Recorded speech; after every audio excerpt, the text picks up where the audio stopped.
2024 to order. May we all rise for a prayer by Councilman Ungeyer. Heavenly Father, we enter your gates with thanksgiving tonight, and we enter your courts with praise. We ask that you give us unity amongst ourselves, help us build teamwork, and to have a spirit of cooperation and collaboration. Be in our midst during this time together. We thank you for your presence that calms the troubled seas.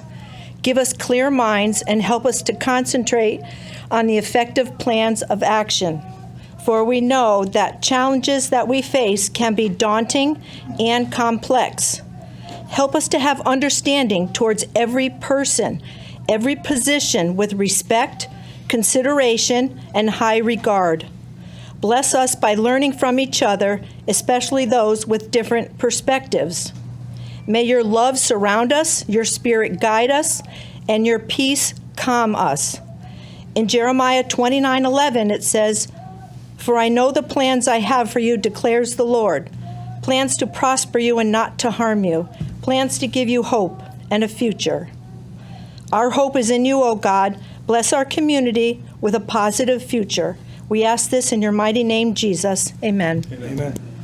I pledge allegiance to the flag of the United States of America and to the republic for which it stands, one nation, under God, indivisible, with liberty and justice for all. Okay, can we have roll call, please? Counselor Ungeyer. Here. Counselor Sakala. Here. Counselor Crisati. I believe he is here. He's out of the room at this moment. Counselor Finger is absent. Counselor Hendrickson. Here. Counselor Ludwig. Here. Counselor Mangini is out of the room. Counselor Nasuda. Here. Mayor Nelson. Here. Deputy Mayor Pisner. Here. Counselor Santinella is out of the room. What's that? We have 7 counselors present, 1 absent, and 3 have been delayed. Councilman Finger had to fly out for a family emergency with one of his grandchildren.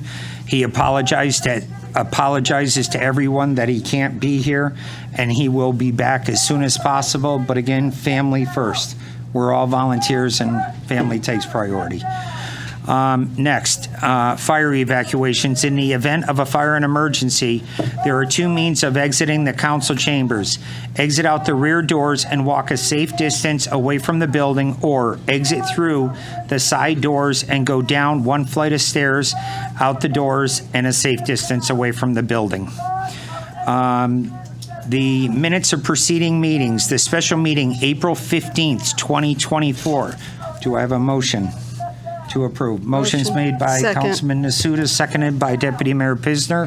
Questions, comments, or concerns? Seeing none, all in favor?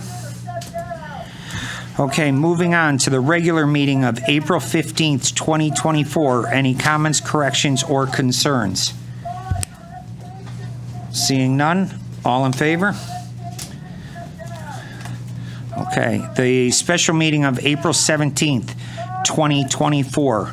Special meeting. Motion to approve? Motion. Okay, motion is made and seconded. Questions, comments, or concerns? Seeing none, all in favor? Opposed? Abstentions? 1 abstention. Councilman Sakala. And then the special meeting of April 24th, 2024. Motion to approve? Motion. Oh, April 22nd, 2024. Motion's made and seconded. Any questions, comments, or concerns? Seeing none, all in favor? Opposed? Abstentions? 1 abstention. And then special meeting of April 24th, 2024. Motion to approve? Motion. Second. Motion's made and seconded. Any comments, questions, or concerns? Seeing none, all in favor? Opposed? Abstentions? 1 abstention. And then the special meeting of April 29th, 2024. Motion to approve? Motion. Motion's made and seconded. Questions, comments, or concerns? Seeing none, all in favor? Opposed? Abstentions? Public hearing of April 29th, 2024. Is there a motion to approve? Motion. Motion's made. Questions, comments, or concerns? Seeing none, all in favor? Opposed? Abstentions? We have one abstention. And last, the special meeting of May 1st, 2024. Motion. Second. Motion's made and seconded. Any questions, comments, or concerns? Seeing none, all in favor? Opposed? Abstentions? We have one abstention. It's Councilman Santinella. Tonight, we have special guest, the Common Grounds Rotary Garden, Julie Contner, and then the president of Rotary, and Kathleen Savarni, executive director of the Enfield Food Show. How bad did I butcher that? Not bad. Okay. Well, come on up. Mr. Mayor, just as a preamble, and welcome to all our guests. I'm glad you're all here to hear about the community gardens. We, over the last couple of years, have made a real effort. We had one small plot that the federal government gave us seed money for some years back, 35 or so. Then we expanded them to out by the library, the Central Library. Rotary has had theirs. We did more. And I'll tell you, people have responded quite well. We almost are at full capacity. We're looking to add some more for next year because people come in every day and want to do some of the gardening. They have some exciting news about their program out at Rotary and a celebration coming up, so we wanted them to share the good news with everybody, and I'm glad you're all here to hear about it. Thank you, ladies. I'm Julie Contner. I'm president for the Rotary Club of Enfield, and joining me tonight, Kathleen Sauvigny, the executive director for the food shelf, and Sarah Bailey, who's the coordinator for the Yukon Master Gardener Program, and we also have Michelle Wallace in the audience tonight. So we know you have a lot of business, but we just wanted to get you up to speed on some really great news for the garden.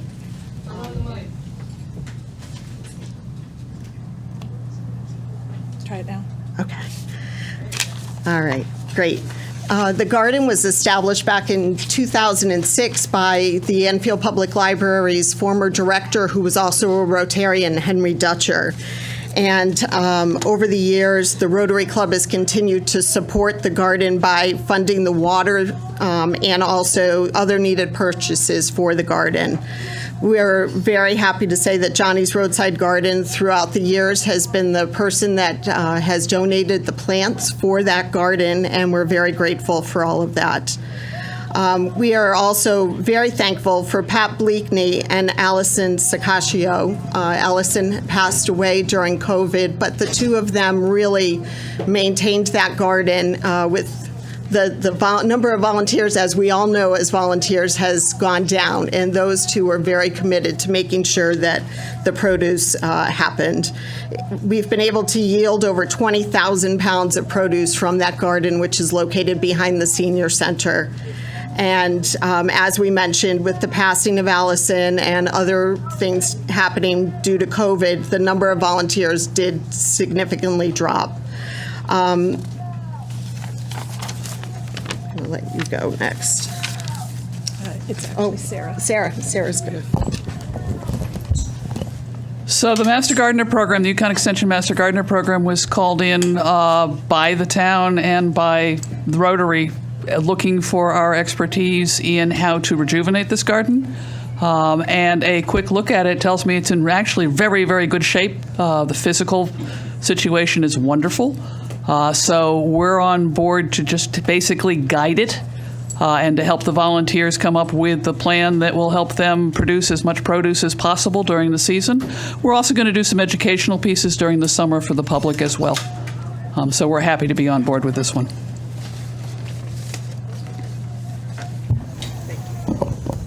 even though my voice, as you all know, is loud enough for everyone to hear. So we're collaborating with a big group here to be able to revitalize the garden. We're thankful for all the guidance from UConn, of course, the Rotary Club. I can't emphasize enough how important the yield of this produce is for people, families in need. 20,000 pounds of produce throughout the growing season is a tremendous amount, and it gives our families in need an opportunity to have that fresh produce and everything. This is such a great collaboration, and I think it really showcases how Enfield can work together. The Rotary Club is doing funding and doing the day of service. We've got the location over at the Senior Center, which is fabulous, and they've hosted a lot of our meetings and things like that. Enfield Food Shelf will be doing the volunteer management and social media for all you young folks out there who need volunteer service. The UConn Master Gardener Program will be doing the guidance and supervision and education services. Allied Community Services is also providing volunteers for the garden. Home Depot's doing irrigation and some major project work. The Garden Club of Enfield will be doing some grants for accessibility. The Enfield Town Manager's Office, the intern Brendan, who's, I believe, graduating tonight, is doing an excellent job coordinating all the meetings. Thank you, Chris, for lending him to us. And Enfield Public Works is also helping out with the public land and disposal of waste, and Johnny's Roadside Garden, as was mentioned, with the plants. I just read recently that it takes a village to raise a garden, and I think in this case, this is correct. This project is such a great example of how the groups can come together. The yield will not only be thousands of pounds of fresh fruits and vegetables to feed the families throughout the summer. It'll provide a great outdoor opportunity for anyone in the community, from an experienced gardener who just wants to get out there and get their hands dirty, to those people who haven't had any experience gardening and they want to learn the craft. Volunteering is a great way to meet others and to get outdoors and do something impactful for the community. This project highlights, as I said, the caring community residents and the business partners. Audrey Hepburn said, "To plant a garden is to believe in tomorrow." And we hope this garden's yield will produce the hope for those in need and bring people together to enjoy the many benefits that gardening can give. Very quickly, we just want to give you an overview of Rotary Day of Service. This is going to happen at the Garden on May 18th from 10 a.m. until 2 p.m. We're going to have a ribbon cutting at 10 a.m. to start off the day. So we're going to hopefully on that day install some irrigation, prepare the beds for planting. With Home Depot's help, we're going to be repairing the shed. They're bringing 12 volunteers that day. And we are looking for other volunteers. So I'm throwing it out to all the viewers and the council. If you go onto the app, Civic Champs, look for Enfield Food Shelf. And throughout the season, if you're not able to make it on the 18th and you want to come throughout the summer, we will have master gardeners there on certain days during the week, and you can sign up. So again, Civic Champs, Enfield Food Shelf is what you want to look for. So we just want to thank everyone for listening. Thank you all for all your patience. We know everybody's looking for an opportunity to speak. If anyone has any questions that are about the garden, certainly Mary from the Senior Center, Julie at the Rotary Club, or me at the Food Shelf, give us a call, send us a note. You can find both on my Facebook page for social media a QR code to get right to Civic Champs if you'd like to come, and we'd like to invite all the counselors to come for the ribbon cutting ceremony. And we're trying to just honor those who brought life to this garden and then help to celebrate all the hope it'll bring. So there are flyers for you that they'll pass out after the meeting, but we thank you for your time. Does anyone have any questions?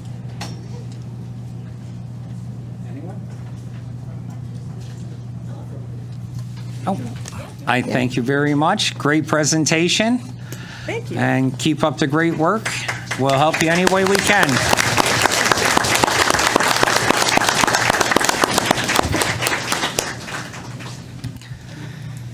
Next, Wreaths Across America, Pam Townsend.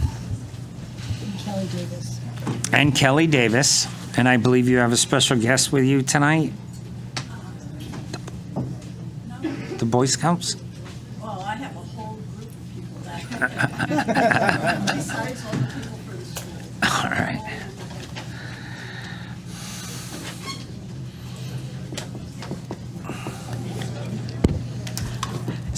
Good evening.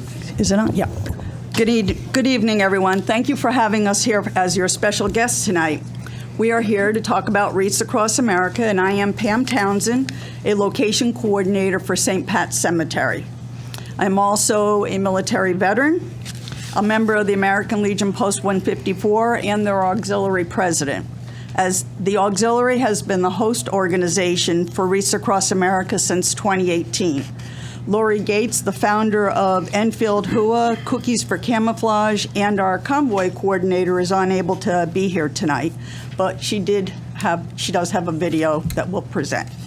And Kelly Davis is the coordinator for King Street Cemetery, the honorary regent of the Daughters of the American Revolution, Penelope Terry Abbey chapter, a military veteran, and a member of Post 154. And Kelly was the location coordinator at St. Patrick's Cemetery before I took it over. We each have played a role in Wreaths Across America in Enfield here since 2008. And in our audience tonight are quite a few of the people that make our ceremony and program successful. And I'm going to ask them to please raise their hand or stand, and everyone please give them a round of applause. You'll see.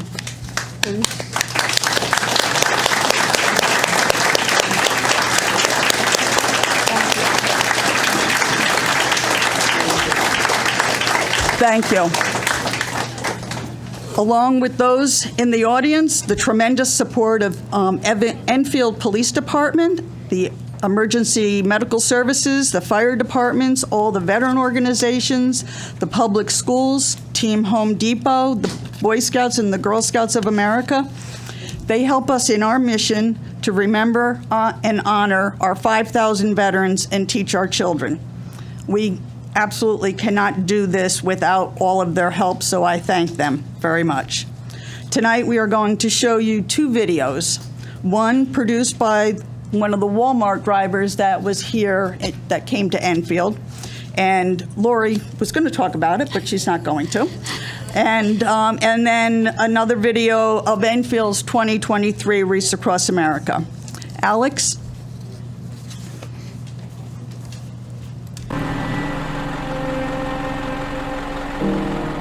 At Walmart, we're so honored to be part of the team to be able to help support Wreaths Across America and deliver the over 3 million veterans wreaths. This year we have 19 trailer loads of wreaths, and we're going to have over 100 Walmart drivers participate in the relay process. I have the opportunity of escorting 5 of those loads, stopping at multiple high schools, doing events, parades, with our final destination of bringing 3 of them directly to Arlington for National Wreath Laying Day.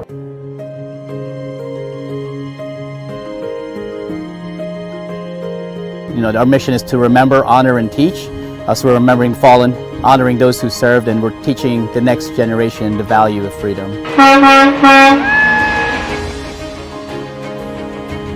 Being a part of Walmart's convoy, it was incredible how much patriotism was shown. To see the next generation of leaders learning about what are the sacrifices people made for us to even be in this position that we're in now, it gives me hope.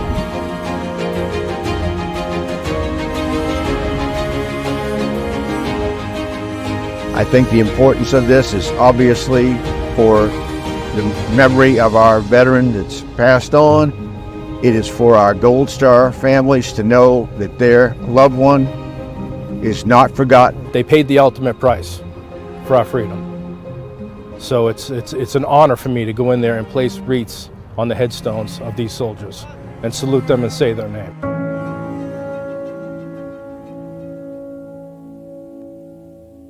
It was such a special morning. I got to bring my 7-year-old, and when you walk into Arlington, you see all of the stones, and within an hour there were volunteers here.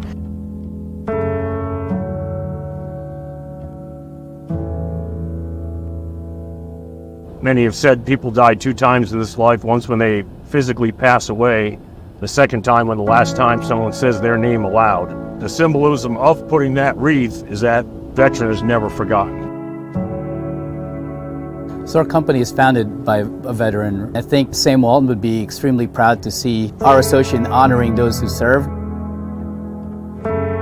It's absolutely beautiful, and to think about the hours that went into hand making every single one of these wreaths and the amount of volunteers it took to lay out these wreaths and the companies it took to get these wreaths down here, it makes me really proud to be an American.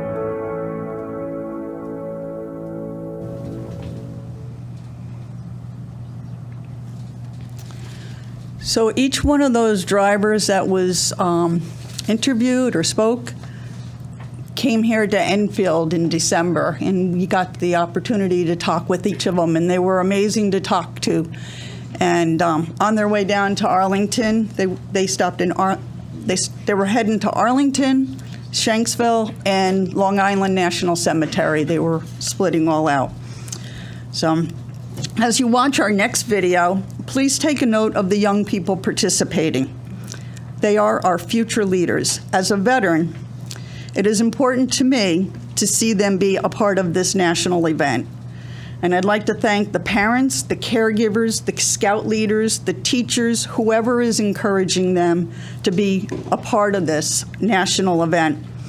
I really thank you. I appreciate it. Alex?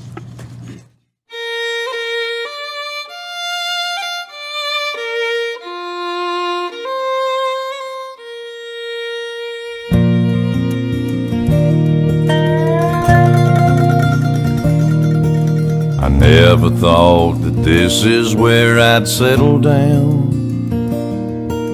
I thought I'd die an old man back in my hometown. They gave me this plot of land, me and some other men, for a job well done.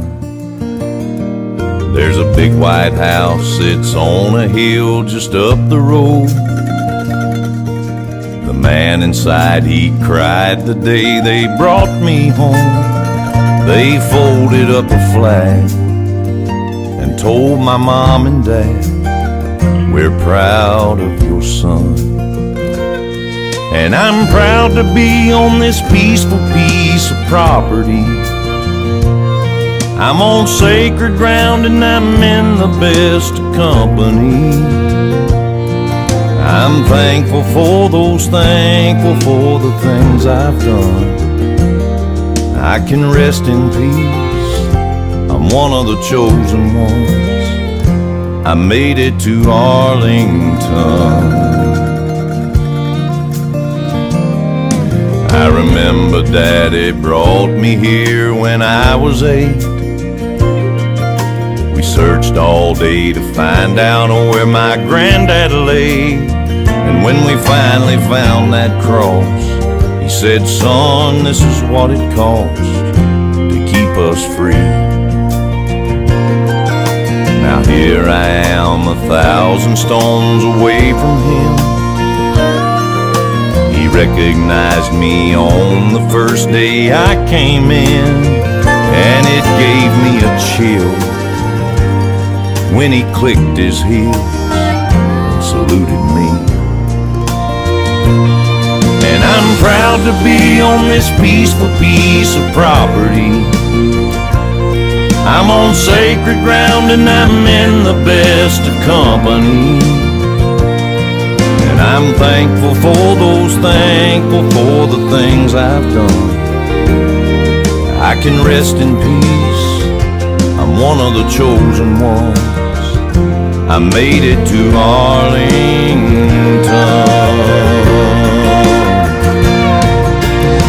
And every time I hear 21 guns, I know they brought another hero home to us.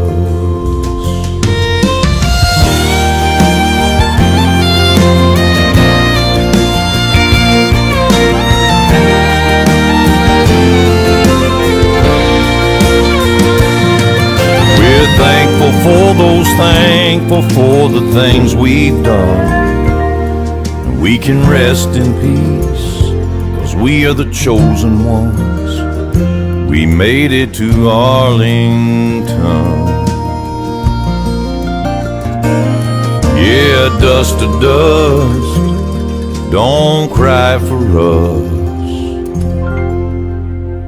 We made it to Arlington.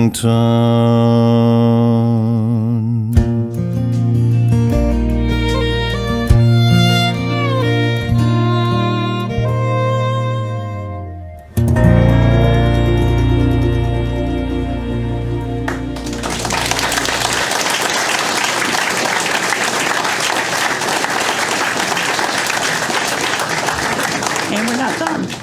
So in case you're wondering why wreaths is still important, we made a promise to our veterans and their families that we will never forget their sacrifices. So when we remember our veteran by saying their name, we place a wreath, we honor them and their family for their sacrifice. We also teach our children that although freedom is not free, we are a grateful nation. Enfield began the Wreaths Across America ceremony in 2008 with 12 wreaths.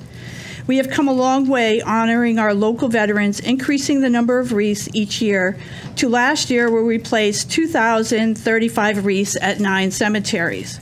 While that sounds like a lot, we still have not reached our ultimate goal, which is to honor all 5,000 veterans that are interned here in Enfield.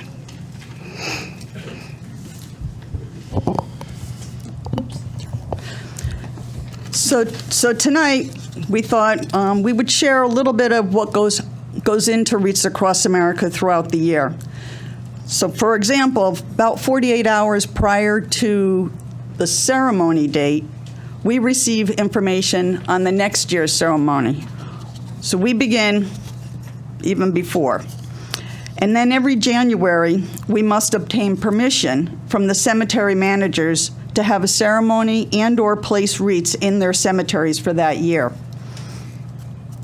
Our goal is to remember and honor all 5,000 veterans, and we work towards that goal throughout the year by contacting businesses, organizations, and individuals asking for wreath sponsorship. You may see us out in front of some of the local businesses, but this year, for the first time, we have a fundraiser sponsored by Our Lady of Mount Carmel Society on June 1st. 100% of those ticket sales will be donated to Wreaths Across America.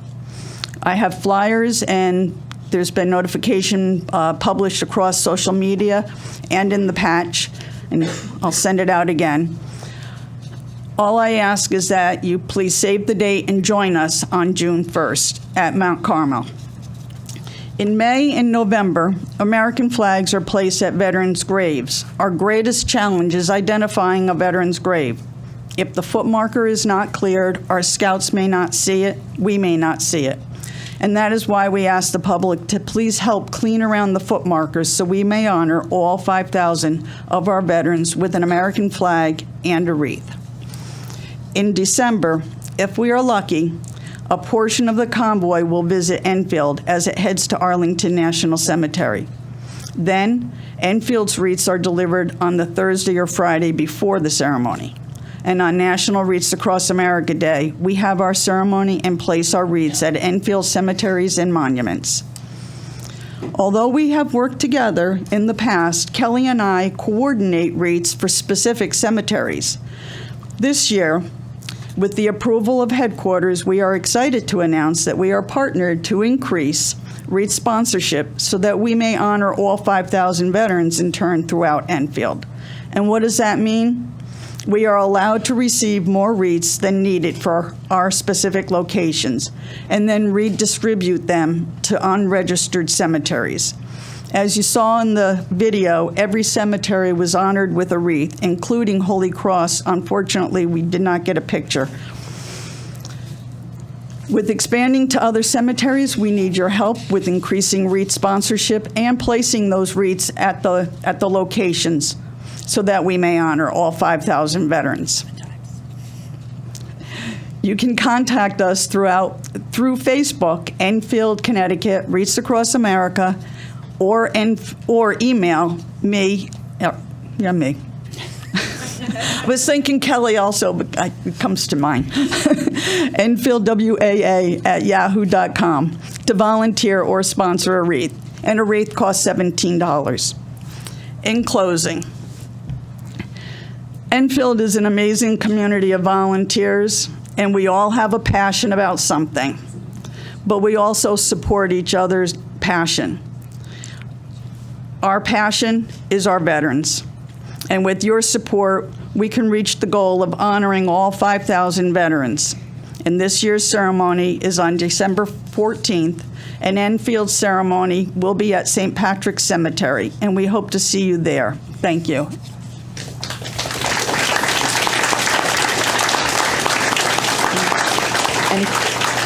Any questions? Any questions? Deputy Mayor Pisner. I just want to say thank you. I go to this every year. I have bought my uncle and my dad a wreath since I first found out about it for St. Patrick's. And I just encourage anybody, if you haven't been to one of these ceremonies, please come.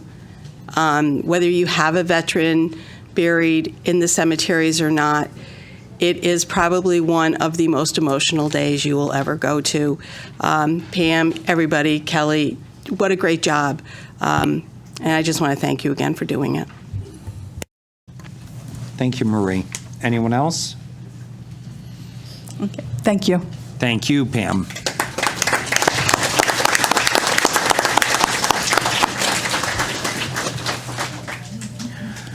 Okay, now we're moving on to public communications. Any person who wishes to address the council shall first be recognized by the chair and shall state their name and address for the record. They shall limit their remarks to 5 minutes. After each person who desires has had a chance to speak, those desiring to speak a second time will be permitted to do so and shall limit their remarks to 3 minutes. During public communications, item number 7 on the agenda, public members shall limit their remarks to 2 rounds, 8 minutes.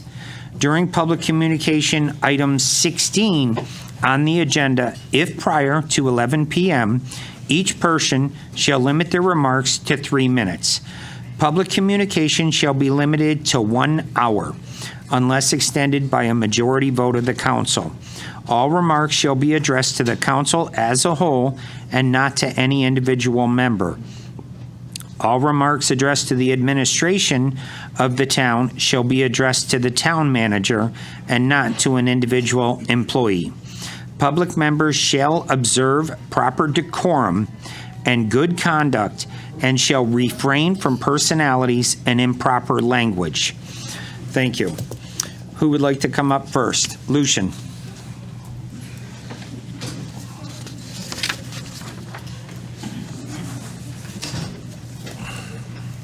Lucian Lefebvre, 54 Kimberly Drive, also chairman of the Enfield Veterans Council. Here to talk about our Veterans Parade coming up on Sunday, May 26th at 1 p.m. 1 p.m. We have some new additions to the parade. I'm not going to go into what they are. I'm just going to encourage the public to come out and see. We are also getting more participation from the schools. The Enfield Band also comes along and marches in all of our parades. Also plays all the service songs at the ceremony, at the green afterwards. And you all know my passion is the ceremony. The parade is just a little bit of icing on the cake. Along with the Enfield High Band, we've got the Enfield Chamber Choir to do our national anthem. And we also have, coming from E.H. Parkman School, grades 3 through 5, to join with the Chamber Choir to sing America the Beautiful. And there's a possibility that we're going to have the Best Buddies Club from JFK marching in the parade. And I encourage, if there's other clubs or groups within the schools, I'd love to see Buzz Robotics out there and any of the other groups from within the schools to participate in the parade. In case of inclement weather, the ceremony is moved into Enfield High School. And I'm going to cover This was brought up to me the last time I was here by one of the counselors. People were asking, how do they retire used American flags? The flags to be retired can be brought to American Legion Post 80 on Enfield Street. There's a mailbox, drop-in slot. You can just drop the flags in there. Just request that they kind of fold them up so they don't jam up the slot. And on June 14th, Flag Day, there's a ceremony to properly retire those American flags, and the public is invited to come down to participate with it. And it usually kicks off around 6 o'clock in the evening on the 14th. So that's all I've got. Look forward to seeing everybody at our parade. I'm sure I'll see a lot of the smiling faces from up on the dais marching up there with me. So, thank you.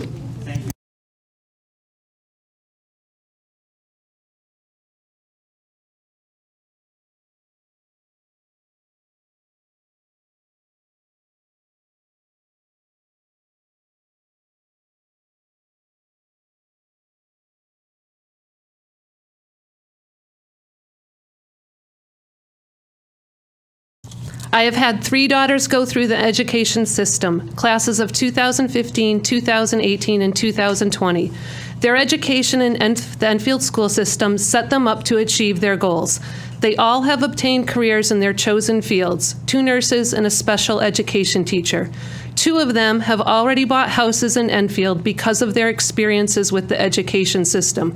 They believe this would be a great place to have their families when they decide to have children.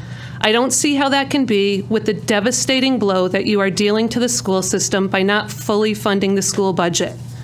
Going back to my own experiences as a parent with the school system, I would like to take sole credit for my daughter's success, but even the best parents need help. It truly takes a village to raise a child. I would like to thank all the teachers, secretaries, counselors, custodians, coaches, nurses, administrators, advisors, paraprofessionals, support staff, and security guards that have taken the time to help my children. Every single one of you is important. My 3 children all had very different experiences. One needed reading intervention, another needed support with bullying and peer pressure, another needed support when a classmate was murdered. The availability of staff was instrumental in helping my daughters through these difficult times. I believe they are successful because they had the opportunity to take advantage of AP classes, a variety of different electives, and were able to participate in extracurricular activities and sports. There was always someone there for my children when I couldn't be, helping them to be the best version of themselves. I would like to stress that. There was always someone there from the school system to help them. Education is difficult because every child needs something different. They all come to school with different levels of support. Social media and the world in general are making it harder to be a kid every day. What worked 15, 10, even 2 years ago doesn't work today. Every couple of years, the students at JFK and EHS participate in a youth substance use and related behavior survey. I would like to read to you 4 of the last survey's results.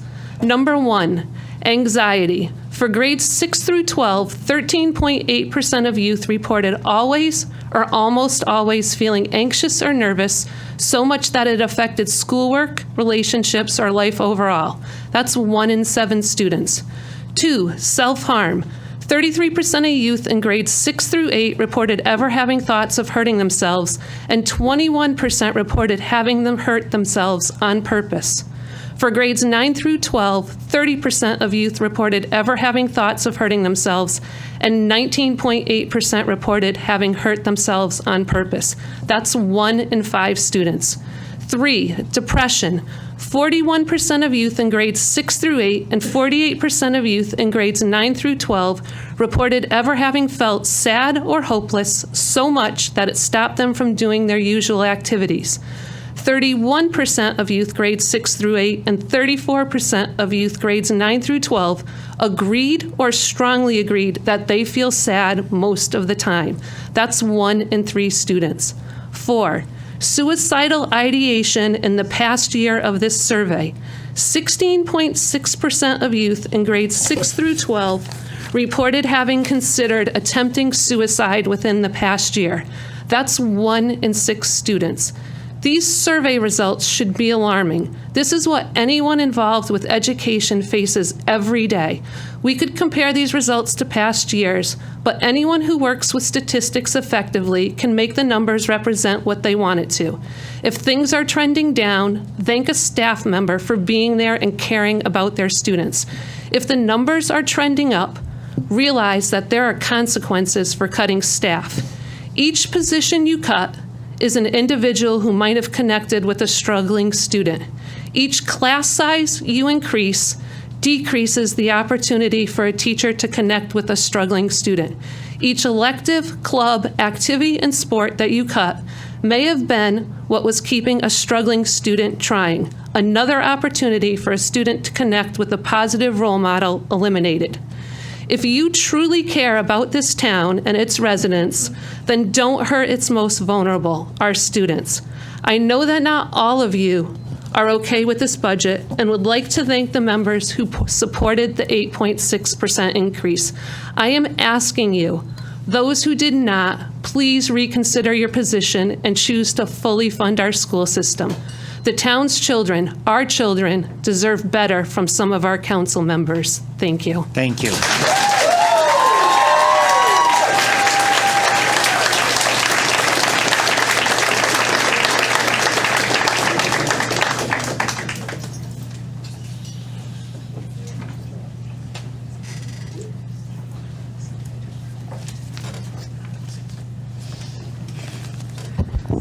Kaliana Zog, 67 Belmont. We believe every child is unique, and the diversity of our students is what makes Enfield Public Schools exceptional. To thrive and excel, all are welcomed, accepted, respected, and supported. This is our district equity statement for Enfield Public Schools in bold letters at the top of the main website for EPS. The last part states specifically that all students are supported, but that may not be the case in the near future. I am currently a junior at Enfield High. I've always felt that the school system has offered an equal opportunities for everyone, making things accessible despite students' living situations. Some of the most prevalent communities at our school are music, art, and sports. I was able to get the information for music from 4th to the high school and sports for JFK to Enfield High. I was unable to get these numbers for art, but if you had gone to the art show just a few weeks ago, you would know how much that community also thrives in our schools. To break it down for you, 200 students are in a performing ensemble in class at the high school.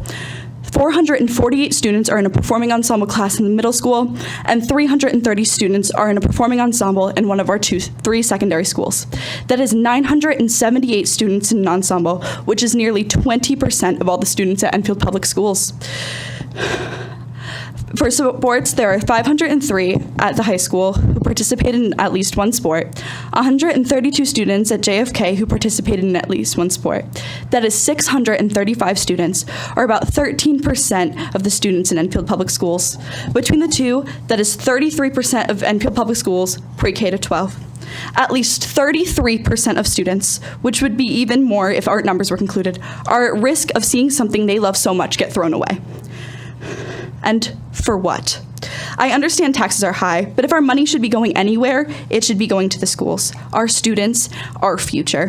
While I cannot speak for students in sports because I am not involved in any, I spend most of my day in the Enfield High School music wing. I play flute in our marching band and concert band and our symphony orchestra, and am one of the chapter presidents for United Sound, and I am a part of Lamplighters.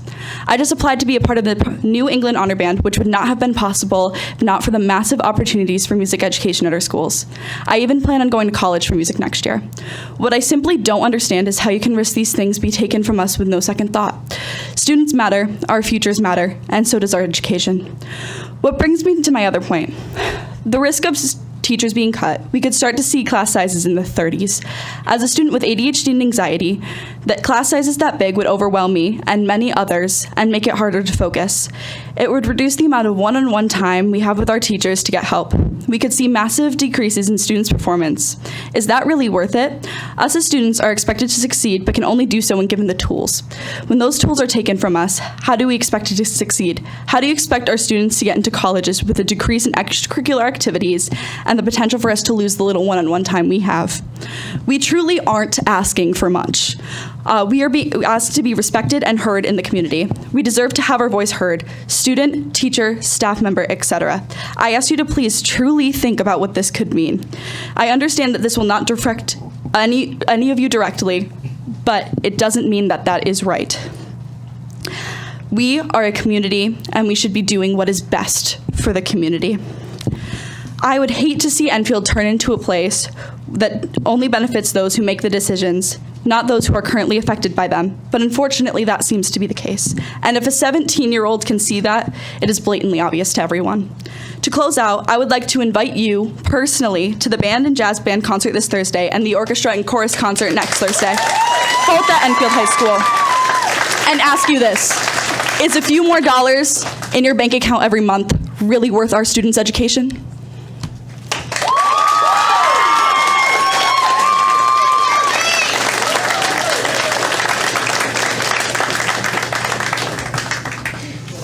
Maria Griffin, 98 Abbey Road. So I'm also here to speak about the proposed budget cuts to the schools, and dozens of students have written you people letters, and so I feel no need to reiterate why our arts, teachers, sports clubs, music, and extracurriculars matter. But how could you ignore so many letters? It's kind of sickly ironic because Buzz Robotics just went to Texas, and the music programs at Enfield Public Schools just got national recognition. Sports won its titles, it's Teacher Appreciation Week this week, and the clubs just put on their annual musicals. And as someone mentioned, the Veterans Day Parade couldn't be the same without our music groups. And so to take that away, especially now, it's, like I said, it's a sick irony. And not just talking about how it impacts students, because I'm sure you're well aware of how detrimental it is to us. The teachers that you'd willingly make their jobs so much harder, and not to mention the people that you are firing. Over 100 people will lose their jobs if these budget cuts happen. And those who do stick around, who are lucky enough to stick around, will have their jobs made so much harder. And there's already so many understaffing issues. Last year, so many issues arise from understaffing, and now it's just going to get worse. How does that make any sense? Not only this, but you are hurting our futures as students. I should be studying for my AP test tomorrow, and instead I'm fighting for my ability to take it again next year. You're making it more difficult for our already insurmountable present right now as kids. You remember being in high school. It is not easy, and you're making it harder. And this is town council. The Board of Ed is in charge of what happens to schools. The Board of Ed knows what the schools need. This council is not in charge of what the schools need. If the Board of Ed has told you what they need, that is what they need, and you don't get to pretend you know what they do need. And one issue here is taxes, and that is a very serious issue. And obviously, the town wants more money. But I guarantee you nobody with any money is going to come to a town with underfunded and limited schools.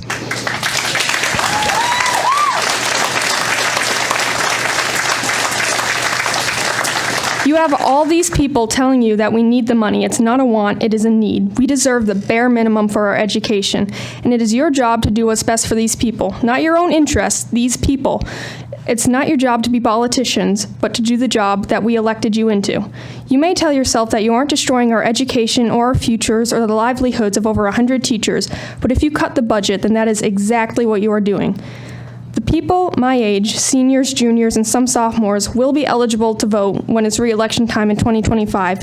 And I know that schools are often targeted for budget cuts because there won't be any repercussions for your career. But we will be voting age when it's time for re-election, and I guarantee you we will not re-elect the people that sabotage our futures.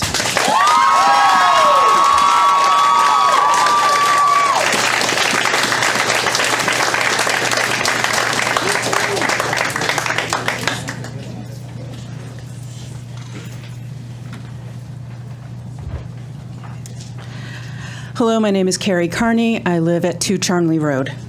I'd like to thank you all for giving us this opportunity to come and say what we need to say to you about how this impacts us all.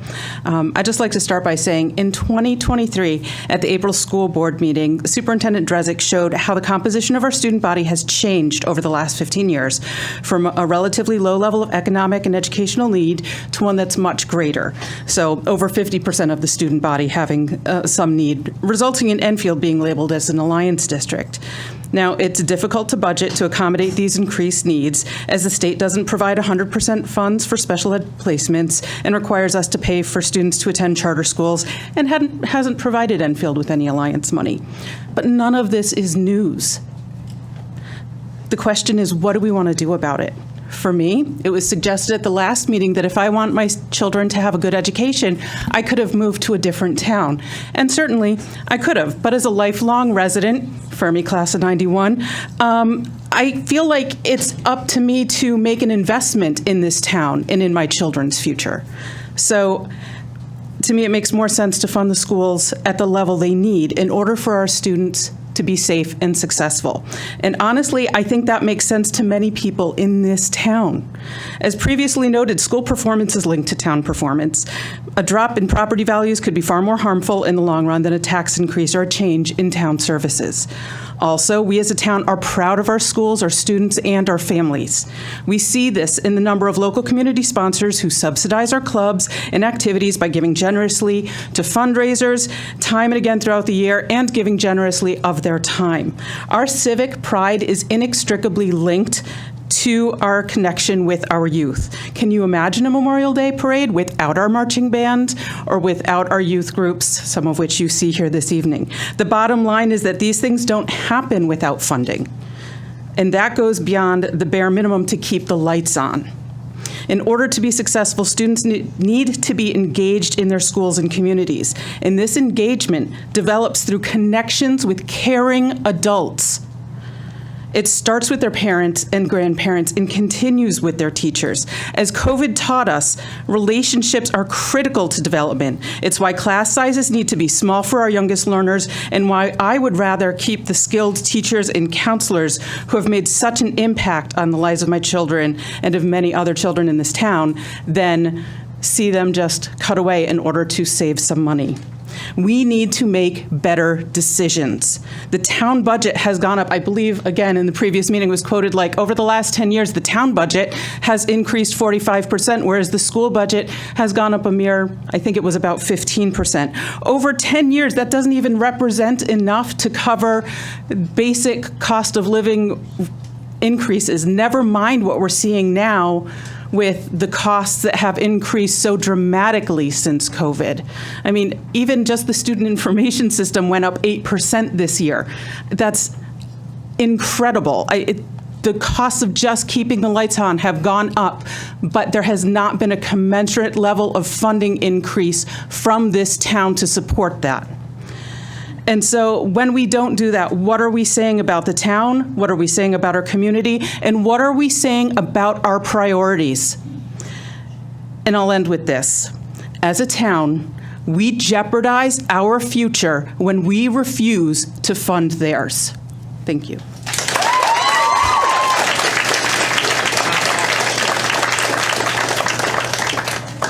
Excuse me. Tom Walsh.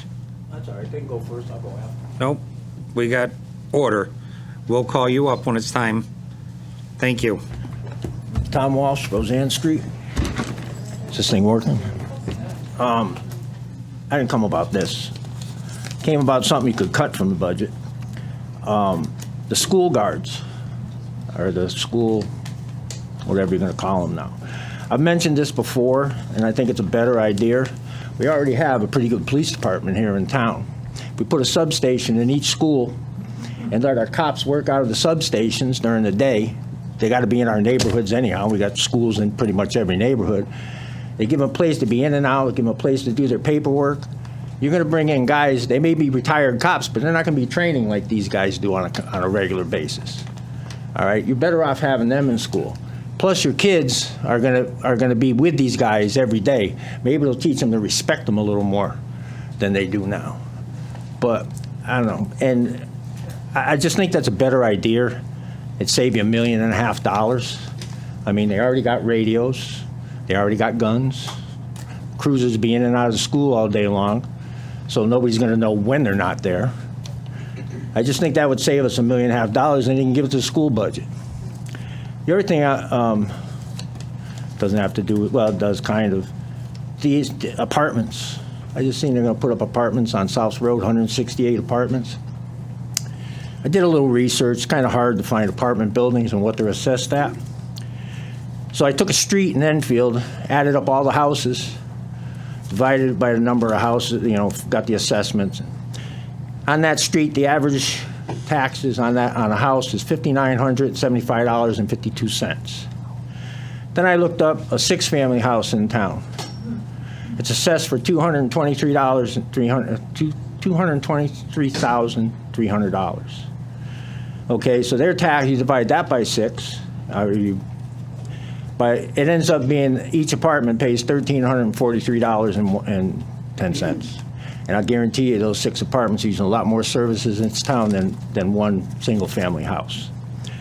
So the more apartments you build, the more money it's going to cost the rest of us. And what you do with this budget, that's up to you, because, I don't know, found years ago, there's not much listening goes on. Pretty much it's just fighting D's and R's. I just, like I said, I just think you put these guys in the schools, or in and out of the schools, they have quicker response times into our neighborhoods, and it gives them a place to kind of chill out for an hour or two, hang out with the kids, shoot baskets, whatever. And again, I think it'll respect them a little more, and it'll save you $1.5 million. So anyways. Oh, one more thing. There's one thing to keep in mind here. I know everybody wants money, and everybody thinks that it doesn't affect people. But you got people in this town. I retired last year. This doesn't affect me now. If my taxes go up $500, I ain't going to like it, but it ain't.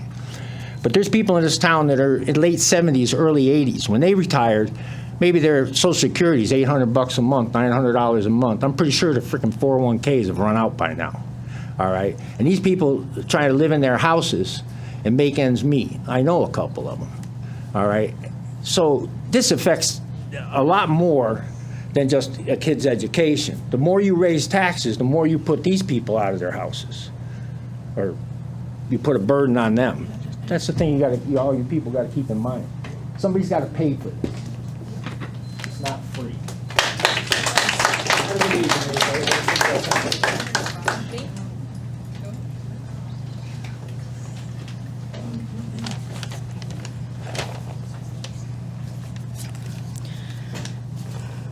Hello, my name is Alabama Mattoon. I live at 47 Marion Place, Enfield, Connecticut. I am currently a sophomore at Enfield High School. I'm here to speak on behalf of myself, my teachers, and my peers. Music has been important to me my entire life. I recently just participated in the CMEA All-State Festival, which I couldn't have done without the music department. Here at Enfield High, we have a great team in our music department that provides us with wonderful opportunities. I'm a member of the chamber choir directed by Miss Urquhart Tillman. We recently performed at the ACDA Festival at Sacred Heart, and this upcoming weekend we are competing in fantastic festivals.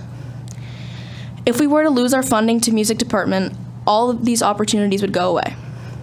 Similar to music, a lot of students in this school play a sport. Often when you play a sport, scholarships are given. If you take away the opportunity for kids to play sports, they will lose the chance to be given a scholarship which could help them in the future. Similar to music, where students can also earn scholarships for a number of reasons, for people who cannot pay for college, they are counting on scholarships to help them financially. Another issue is, if students don't play a sport, they usually participate in after-school activities or some sort of club. These after-school activities are also a big help when applying to colleges. Colleges look for students who are involved with their school. If they cannot do extracurricular activities, that can have an impact on their future, and that isn't their fault. Overall, if we took away any of these programs, such as arts, sports, or after-school activities, then high school would not be high school. Students, including myself, look forward to having a day full of classes that they actually want to take. Lots of people enjoy arts and engineering classes, and if you take funding away, then we won't have enough to fund these programs. Students will not be as engaged in school as they usually are. This issue becomes a bigger deal when it affects students' lives and their futures. If you take away these opportunities now, it is something that they will never get back. These high school years impact your future the most, and if the things you need to be successful are getting taken away, then it will leave a negative impact. Please take the words that the students are saying seriously. It is us and our students that are being impacted most. Supporting a budget that will properly fund these programs will be most beneficial. Thank you.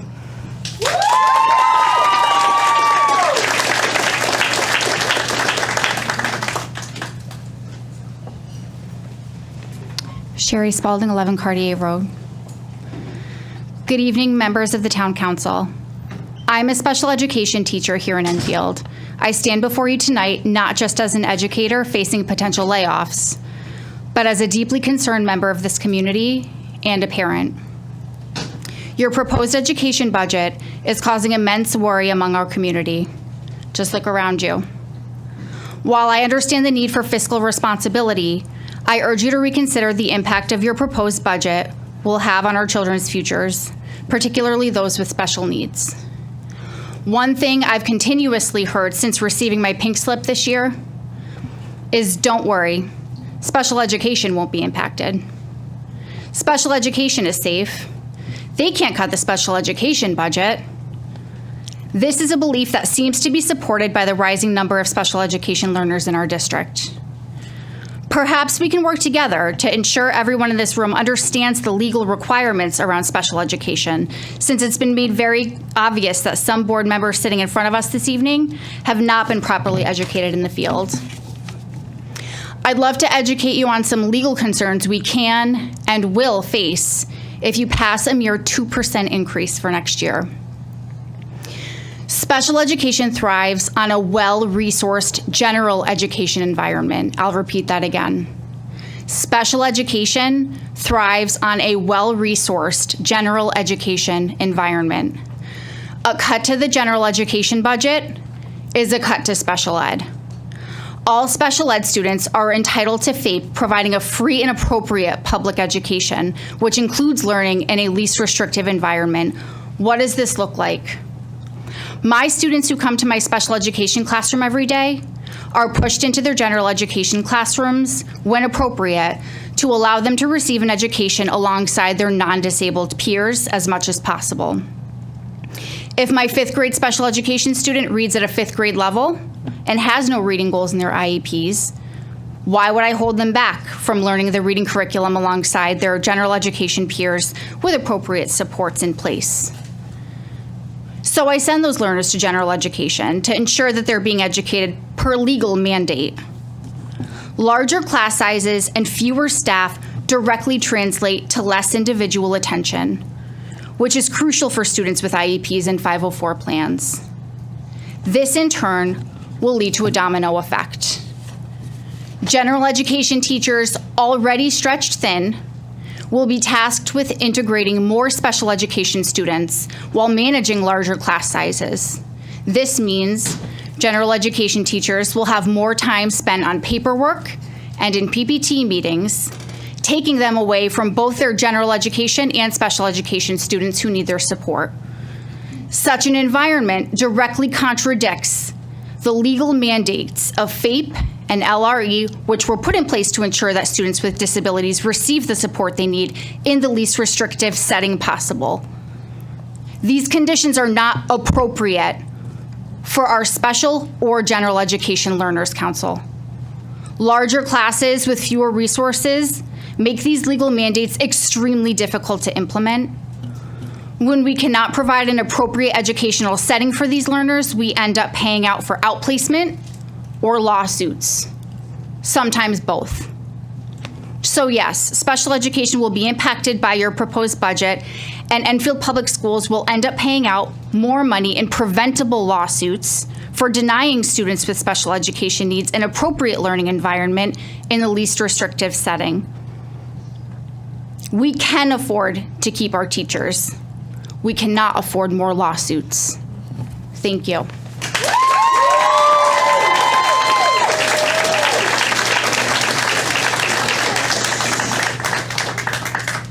No. Back there, the gentleman back there. You can come up after her. It's hard to point when there's 10 of you before, so. My name is Morgan Uglick. I live on 14 Deepwood Road, Enfield, Connecticut.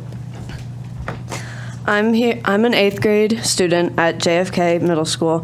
I'm here to talk about one of the specific clubs at JFK that make a huge impact to all of the special education kids. This Best Buddies is the club I'm going to be talking about. It's a club that helps special education kids feel more included and make friendships with other kids. But if the budget cuts make it so that then Best Buddies were to be removed, all those special education kids would be unincluded and feel different from everybody else. And they would feel disrespected, and everybody would, like, I see kids every day make fun of those special education students, and I feel so bad for them every single day. And it's just going to get worse if you get rid of those clubs, because then they won't have any friends, they won't be able to make friendships easier, and they won't feel included. Thank you.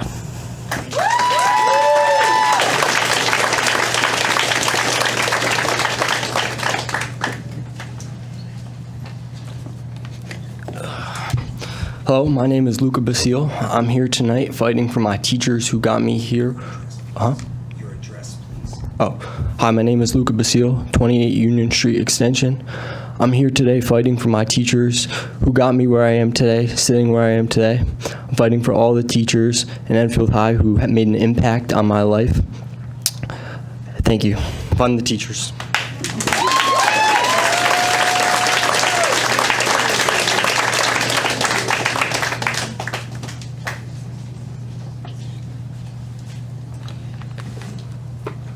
Hi, my name is Keo Bazzini, 105 South Road, Enfield, Connecticut. As a student and of multiple generations of Enfield High School, and of a student of Enfield in general, living here my entire life, I'm here to speak for my teachers, which one is in the audience right now that I'm aware of, that our teachers are not only just our teachers. Our teachers are not just our educational teachers. They're not just here to teach us our educational curriculum, but they're here to teach us love, compassion, and how to treat others. They're not only here to teach us our math, our English, and our social studies. They're here to teach us how to be actual working human beings in this world. We are the future of you guys. We are the people here standing in front of you saying how much our future matters to you, and yet you shut us out. You quiet us. We are students here trying to learn, students that are suffering because you guys won't listen to us. As a student who has special needs and a student who's struggling with own social problems and own physical and mental issues, it is very important for you guys to keep us and give us our budget. This is not a want, this is a need. Our teachers are here supporting us. They are not just our teachers, they are a full role model of us. My teachers have taught me more than anyone else in my entire life, more than my own parents have. My teachers have been there as a parental figure, as a teacher, and as a caregiver. They have not only seen me grow, they have seen me actually succeed at being able to talk in front of people. Taking away their budget, taking away their jobs just because they don't meet their certain time gap that they need to be working just so that they can secure their job and be able to work here is not going to get us far. Taking away their jobs because they are seen as too young to be teaching us is not going to give us any proper education. That is all. Thank you.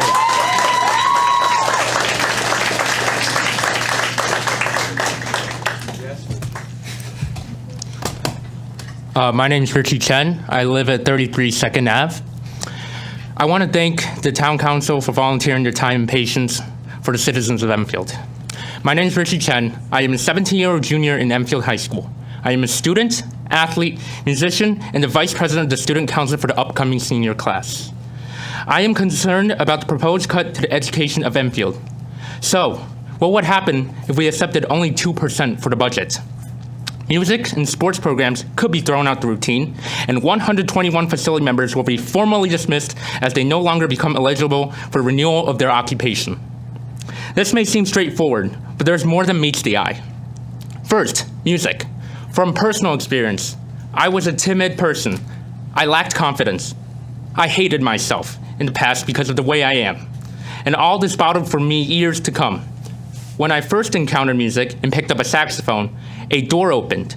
A door of mental freedom opened as I was able to convey my emotions through the instrument. I also met many friends there who supported and complimented my style of playing added on, which built on more style in my music. And slowly, I became a more vivid and energetic person that people know me as today. With sports, I am a dedicated runner. I am a cross-country runner and a track long-distance runner. Initially, before high school, I was a very insecure person. I wasn't sure about sports, but was eventually convinced by my friends to join. Where when I joined, I had never regretted anything that ever happened. With sports, a huge base of supported teammates no longer felt like teammates. They felt like family. No matter other athletes or coaches, they build one up when one knocks oneself down, like me. It was through sports that I regulated my mental health. It was through sports that I built a group of supportive classmates that treated me like their own brother. It was through this that I became the person standing right in front of all of you, fighting for them. If these programs were to be taken, most students in the school, like me, would lose the only thing that pushes them through the school day. The only thing that helps them create better self and social relationships with others. The only thing they hold on so dearly. In fact, I will speak for the people who are not present in this room, with their direct quotes being as such. Losing sports that most people love can take a toll on their mental health, as well as basketball is my life. It is like taking out my favorite part of my day. Or, music is one of the only things that help me connect with other people and express myself. It's a safe place. In addition, research shows that music helps fine-tune cognitive skills, improve motor skills, as well as help relieve anxiety. Similarly, sports boosts academic performance by fine-tuning coordination skills and boosting mental health and as well as physical health. That should be the obvious facts. From this, we can all agree that these assets are beneficial to students. So why cut them? If education is so valued, why limit these assets to the point that there's no drive behind going to school anymore? Even for me, my family owns a family business, and I work there every day of the week, 7 hours a day, except for Tuesdays. And I juggle between a dual AP course class and another standard AP class, in addition with my work. Music and sports are the only way that gives me motivation. If those are taken away, I would have no idea who I'd even be. There are much more that I cannot formulate here right now, but going down the current path will be more detrimental than expected. So with that being said, I genuinely hope the good people of the town council, you all, to reconsider your choices, searching for other possibilities that play an even balance between schools and the town itself.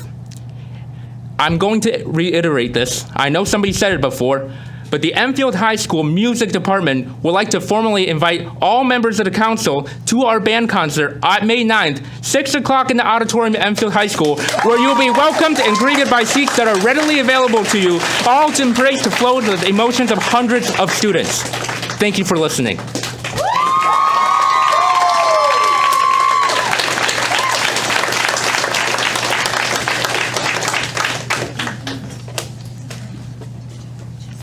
Chase Menard, 6 Kelly Drive. Good evening, Council. My name is Chase. I have lived in Enfield my entire life. Throughout my education, I have been blessed with amazing teachers and staff. I owe it to them for shaping me into the growing man I am today. I honestly don't know where I would be without them. I am currently a freshman at Enfield High. I am a high honor student who maintains good grades while participating in clubs like FBLA and Best Buddies. I play basketball and I am currently playing lacrosse, hence my jersey because I just came from a game. I also play the trumpet alongside ALP students thanks to our amazing music department. I would like to say that I am very involved in the school community and very grateful for all of these wonderful things our schools have, which is why this possible budget cut would be a huge detriment to not only me, but my peers and my teachers in the community. As growing students, sports, music, and arts are necessities to shaping us to be creative, smart, and well-rounded students. Sports can teach us perseverance and to be team players. Arts helps us express our creativity, and music stimulates both sides of our brain simultaneously. And not to mention our teachers, who are the stepping stones to a successful future for us students. With these drastic budget cuts, the fear of losing these programs will only hurt every student in Enfield, and thus hurt their families too. If the Board of Education's requested funding is not fulfilled, we are risking students being put in highly populated classes, losing extracurriculars and sports teams. Ken Nelson, on November 3rd, you said that you stand behind teachers and children 1,000%. Then show us. Personally, I would want to be admitted into colleges that set me up for my future. How do you expect me and other students to compete with other students from different districts when applying to jobs in colleges? Not funding our schools is not just losing some clubs and teachers, it's us losing opportunities that are vital for our futures. You are stripping us of our competitive edge, creativity, academics, and our futures. Our town elected you to help us do what is right for Enfield, not to strip the 5,000 Enfield students of their futures. I understand that fulfilling the requested budget will raise taxes, and you want to use the money for other things like maintaining buildings, fixing roads, the list goes on. I understand that Enfield is not a wealthy town, and fulfilling every town need is not possible, but how can you not put your best foot forward for Enfield students who will eventually become the future of Enfield? I ask if you can please do what is right for the students and future of Enfield. Thank you for your time.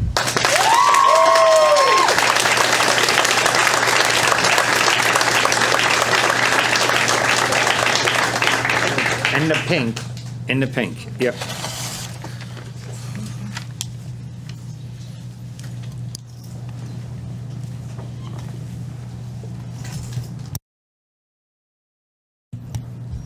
Evelina Olson, 7 Circle Drive. I remember painting today in my class, and we had to scrape every slither of paint left over from the canvas and put it back into the bottle. We also wrapped our palettes because our teacher said we couldn't afford to waste paint. It has gone this bad. Students need electives. Electives help students discover passions and skills they've never even known that they've had. For example, some students took classes such as photography and digital video production, which helped inspire them to get into content creating. Students need something that they can look forward to. Electives are a part of the reason some kids actually want to go to school. We need electives because they ensure the mental health and the well-being of students. Another example is the Honors Art and Community class I'm currently enrolled in at Enfield High. In this class, we collaborate together to make art for the community. This is a double block class that runs every B-Day. This class helped me rediscover my passion for art. This class allowed me to make new friends. This class is the reason I get up every morning looking forward to go to school. I know that this class can benefit and help future students in so many ways. This class has done so much for students, and especially my teacher, Miss Early Elves. You do not understand how ecstatic she was that this class was able to get passed, because she tried so hard to get it to run. She was so passionate about every project we did, and it hurt me seeing her explain to students that this class can't run next year because of the budget. We need more laid-back classes. Engraving and impaling us with only core subjects such as math and English drain students. We need to keep electives, extracurriculars, and sports. These help pave future careers and opportunities for students. Thank you. Thank you. Jim.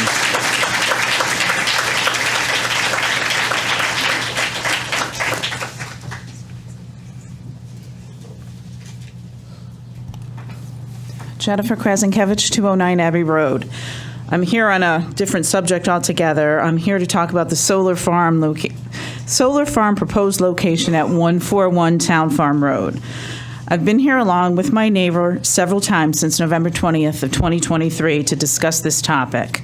As mentioned before, this location is entirely too close to residential properties. Panels will be placed 100 feet from the property line.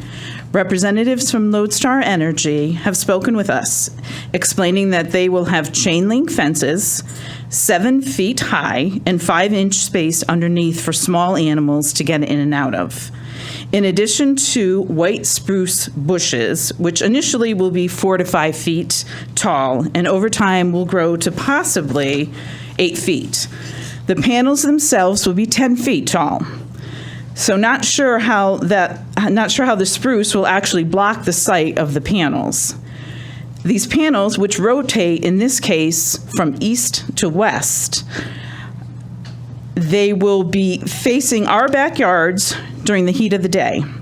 Not sure about anyone else, but not my idea of a nice evening on my deck during the summer. I've been told they have a low humming noise. Well, based on folks in East Windsor who live a bit further from the panels than I will, well, let's say they're across the street, they have been on the news lately overwhelmed by the so-called low humming noise. I came tonight to share with all that there is a public hearing on Thursday, May 16th, allowing for public comment session at 6:30, and also allowing for brief statements of 3 minutes. There will be a presentation from the solar company prior to the public comments. The Connecticut Siting Council has posted 2 signs, one at each entrance to the solar farm, one on Town Farm Road, the other on Abbey Road. The signs themselves are large, but the font size with the information, not so much. You do need to come to a complete stop to read the details, which is probably a good idea anyway. The unfortunate part is this hearing will be conducted via Zoom. Not sure all folks have access to Zoom. I've asked the town for a location where we can collectively meet to view and participate in this Zoom meeting. I've been advised that the town manager will make arrangements to set something up, and for me to contact his executive secretary, Cheryl Eckenroth. And I did contact her earlier today, but it was 4:30, and I left a message. So perhaps we may be able to share some information on that subject today. And I was happy to see on the Enfield Forum someone commenting on the signs, so they did stop to read them. I, too, provided some insight and expressed my concerns on the Enfield Forum as well, that this project is not welcomed. It will be an eyesore, way too close to residential property, and the fact that my single most important investment of my life that I have made, my home, my property value will be significantly lowered. The power is not even for the town of Enfield. It will be supplied to the city of Hartford. Comments from folks read, imagine being mad for people choosing to do with what they wish on their own land. The other ones suggest, why don't I buy an old farmhouse with thousands of acres so I'll never have to worry again. Trust me, the negative comments go on and on and on, but I'm grateful for the positive ones as well. Oopsies. Let's face it, if the land was determined to be prime farmland, which it has been, and when I purchased my home, it was because of the beautiful farmland. Now, because of some type of a loophole, which allows the land for solar to be considered farming. My purpose again tonight is to find out about the public location for the Zoom meeting on the 16th. I didn't see a Zoom link referenced on the sign about the hearing, just a reference for contact information for us to contact the Connecticut Siting Council at 860-827-2935, www.ct/gov/CSC.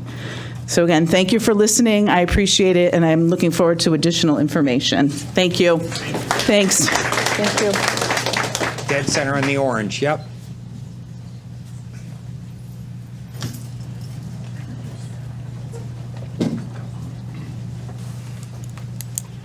Hello, my name is Emily Gorley. I live on 27 Monroe Road. I'm a student at JFK Middle School, and I just wanted to add in my perspective, as well as my peers' perspective, about the upcoming budget cuts. One of the things I particularly enjoy about my education in Enfield is the variety of classes and clubs I am able to take. I'm fortunate enough to take all honors classes as well as being in many extracurriculars. I'm enrolled in the drama club as well as the treasurer of the student council as well as orchestra and inter-school programs. To me, my school experience would not have been the same without these programs and would have been much more difficult. But I think what has stood out to me the most about my education has been the music and art programs. The music and art programs mean a lot to me and many other students. Many of the plans to work around the budget cuts involve cutting many electives for art and music or laying off many teachers. As it is right now, classes are way too big to manage. Right now, my English class has 29 students and only one teacher, and is not manageable. And if we cut teachers, that number will only rise. Many students in the art programs use this to connect with their friends that they otherwise would not be able to see. For me, orchestra and the arts program has been a way to stay creative and has provided me with a safe space full of caring teachers and compassionate students. On top of making school more enjoyable, music and art programs and performance programs can improve other aspects of school. Children are meant to be raised in creative environments. A study showed that being enrolled in music and art programs had better motor functions, decision-making, inventiveness, and academic performance. Musical creativity is also associated with better performances in math and science. Low-income students who are involved in music and art program have doubled the odds of graduating college at 37%, as the low-income students who didn't get involved with the arts at only 17% of graduating college. In fact, students that take 4 years of art and music get on average an SAT score of 100 points higher than students who are not enrolled in art and music. These really show how important the art and music program are to our school, on top of just being enjoyable in terms of academics. Music and art programs also teach people to think creatively and abstractly. Music programs at the middle school and high school can lead to future graphic designers, musicians, animators, photographers, fashion designers, or art or music teachers that will not be able to pursue these jobs if these programs are cut. By taking away the art and music program, you are taking away their future. To the council members, I urge you to remember that your job in this town is to do what's best for all citizens, including students. Every child deserves to have a program that best suits them and that they enjoy. So please, do not cut the budget. I know to me and many students, it is very important to us, and our high school and middle school career would not be the same without it. Thank you.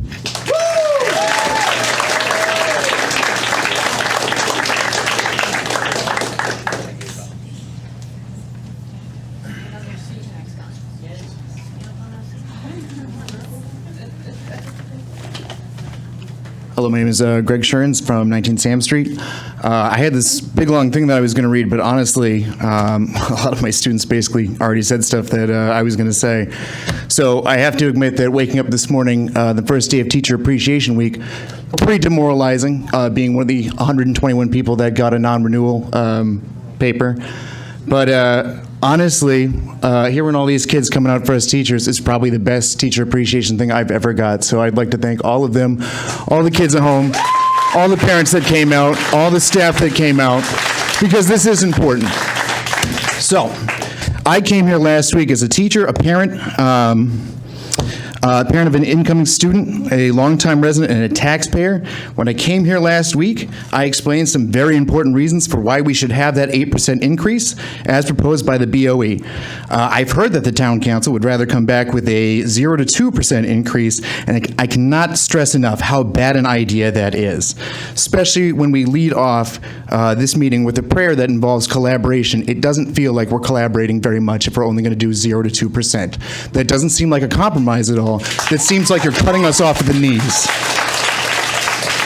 What is most shocking is your refusal to speak with anybody about what that cut will look like. It seems like your mind may already be made up, but let me enlighten you now. It is short-sighted, and it puts us in a place where our schools will not be able to function properly.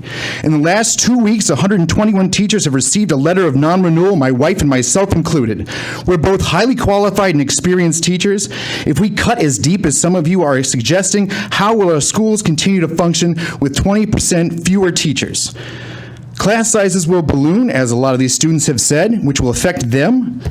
Fewer students will get the attention that they need, and more gaps will form. And I did hear one parent talk about the mental health of our students. And as somebody that basically has a rate of, I've been teaching for about 11 years now, I've had about one student come to me every year talking about how they might want to kill themselves or they want to hurt themselves. It is a heartbreaking thing as a teacher to have to go through. And I can tell you, if we start having gaps in our staff, something bad is going to happen, and we can prevent that by properly staffing our schools.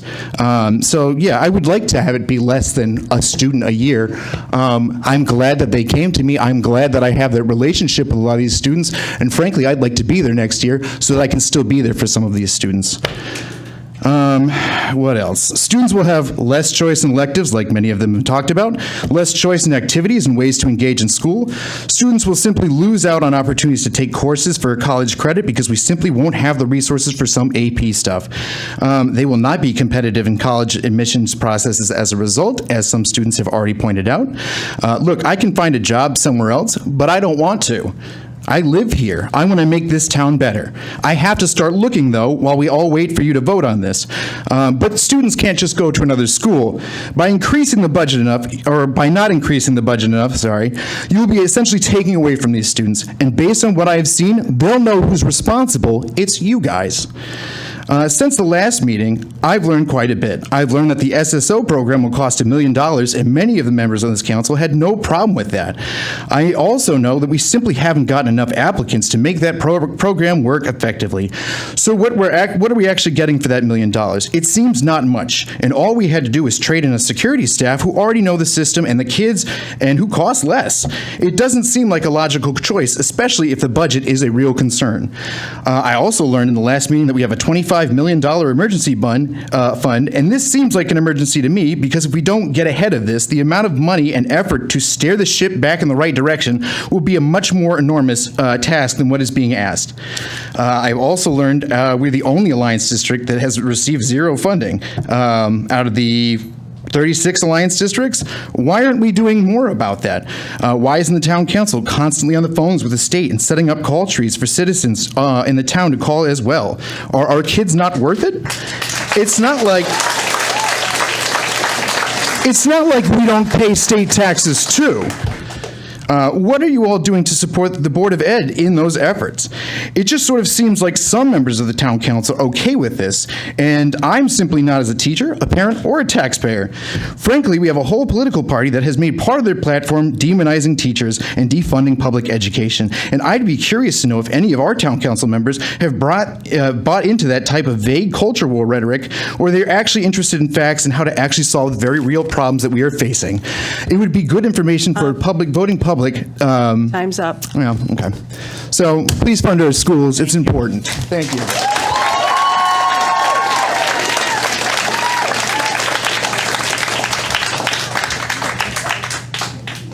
Hi, my name is Maya McCormick, 11 Windmill Road. My friend couldn't be here tonight, so I'm reading something that she wrote that she would say if she was here. I'm very sorry I could not be here tonight. Trust me, I would have if I could have. But my name is Sarah. I am currently a senior at Enfield High, and as long as I can remember, I have been involved in music and softball, and I am entirely grateful that I was able to have these opportunities. They have given me friends that I would never have met otherwise, and the confidence to do things I never would have done without them, and kept me physically active. That is why it is so hard for me to hear a plan that would negatively affect these programs and the mentors have gained from it. If I were to go through high school without these programs, I don't know who I would have been if I would have made it out. In these places, I found a place I belonged and a part of my day to look forward to when my days seemed forever dark, and teachers who cared. And somewhere coming up in Enfield Public Schools is another kid like me, or possibly many. Kids who don't know who they are and where they belong, but this plan might not get the opportunity to find out. And I don't know about you, but that is not a future I want to see for any kid, and I hope I never have to. I am now a high school honor student who is now going to college in the fall, an opportunity that I credit to the extracurriculars you planned defunding. Again, the consequences of this plan go farther than you can imagine.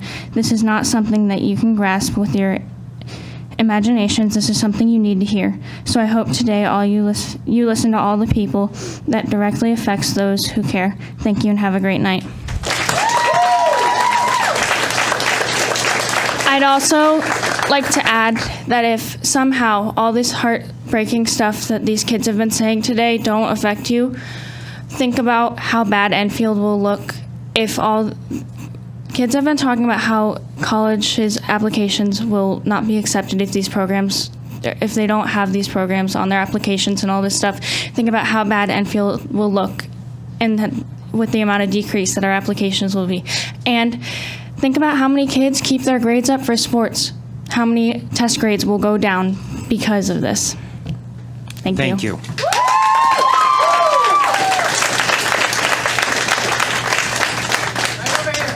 Okay, that public communication has expired. The hour is up. I don't have to Motion make set a aside the motion. rules and allow another half hour of public communications. Yes, please. I second Second. that. I can't do that. I can't just pick students. Is there a second? All in favor of extending public communications?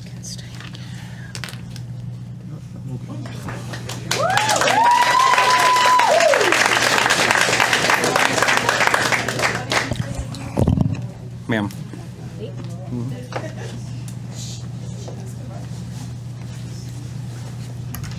Hi, Emily Reno, 22 Silver Lane.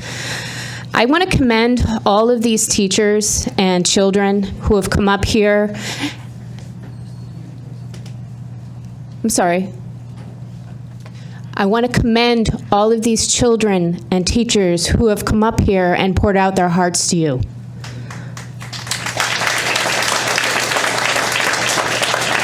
I also want to ask, are you listening?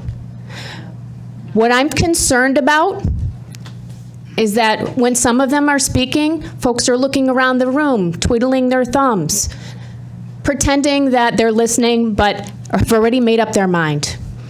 I also learned today that the Board of Education reached out to you. Our Board of Education, that includes Republicans and Democrats, asked to show you what this budget proposal would do to our schools, and you refused to speak to them about it. You refused to listen. You refused to meet. What does that say about the decisions you are making for the people of this town, for our students? Some of you have had children go through the Enfield school system, and they've already graduated. What's in it for you? Do you care about the kids that are here now? Some of you are fathers. Some of you are mothers. Why aren't you listening?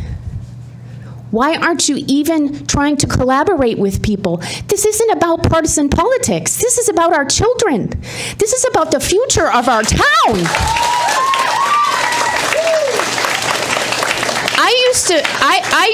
I used to be very, very partisan, and to some extent I still am. Some of you know me. But this should not be an issue that we fight each other about. Why don't you care about our children? Why don't you care about the kind of education that they have? Why aren't you willing to invest in them? Think about it. My child is very intelligent.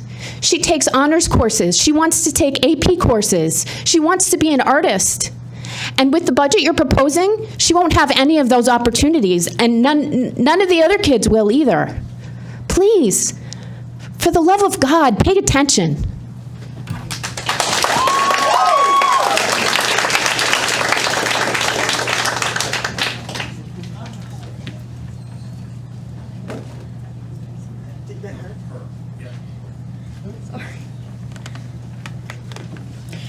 Hello, my name is Emily Grenier and I live on Ninesider Drive. I'm a member of the Enfield High School Chamber Choir. I've been taking art classes, specifically music, since I was in elementary school. Music has had a huge impact on my life. I remember going to my first Chorus Fest, which, if you don't know what that is, it's an event where everyone in Enfield in a chorus ensemble, grades 4 through 12, get together and sing as a whole. I remember admiring those high school students, knowing one day I wanted to be like them. Today, I'm in that very choir I once admired so much. Music is something that I value a ton in my life, and the fact that due to the budget cut, it's one of the first things that could be taken away from us breaks my heart. Hello? Sorry. I know other people have talked about needing these classes to get these students ready for college, and I agree with that wholeheartedly. It's also about how most students need these classes to even know that this is something they want to do in the first place. I was talking to a senior today who is majoring in music education, and she said that without those classes, she would be lost in what to do and wouldn't even know she liked music in the first place. We need music classes for people to even know that that's what they want to do in life. A lot of people that I know from taking music classes I wouldn't have met otherwise. These classes allow for us to make new connections and potentially even carry them with us throughout college and more. It saddens me to know that there might be a future where those smaller children in 4th or 5th grade won't be able to see the EHS students and have that same admiration for them that I had back then, because our chorus might not even be there next year. This is so much deeper than you think. This is our futures, and we need all art classes in order to have access to find out what we truly want to do, make connections, and inspire those younger than us to want to do the same thing just as I once was. I'm speaking on behalf of every student in an art class that doesn't want them taken away, and all of those students who couldn't make it here tonight. I think I can speak for all of them when I say, please don't take our classes away. Please save the arts and our funding. Thank you.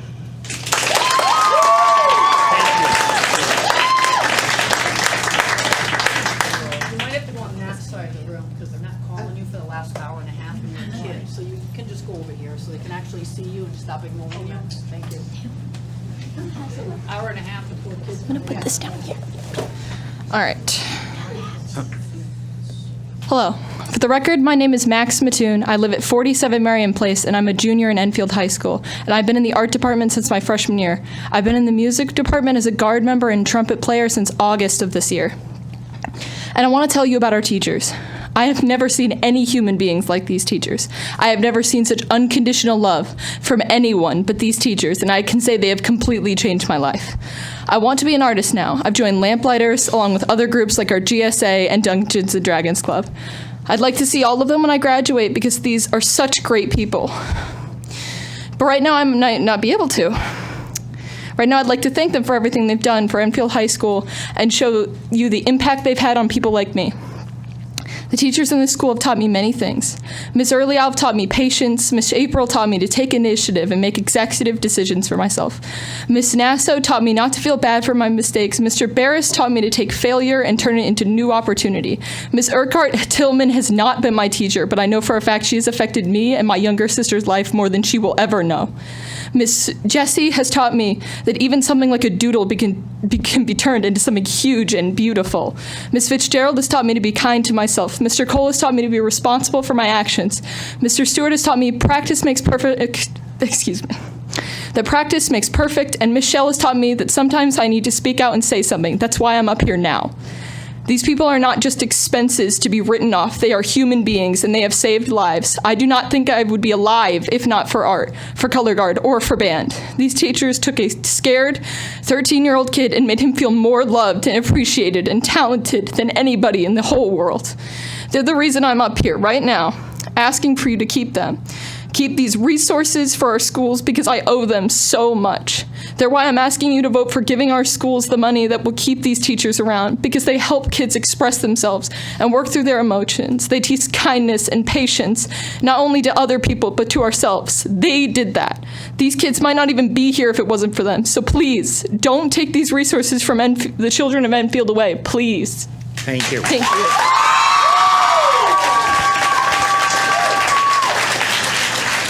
The gentleman with the Cape Cod shirt. I've called on you 4 times and people keep coming up. So.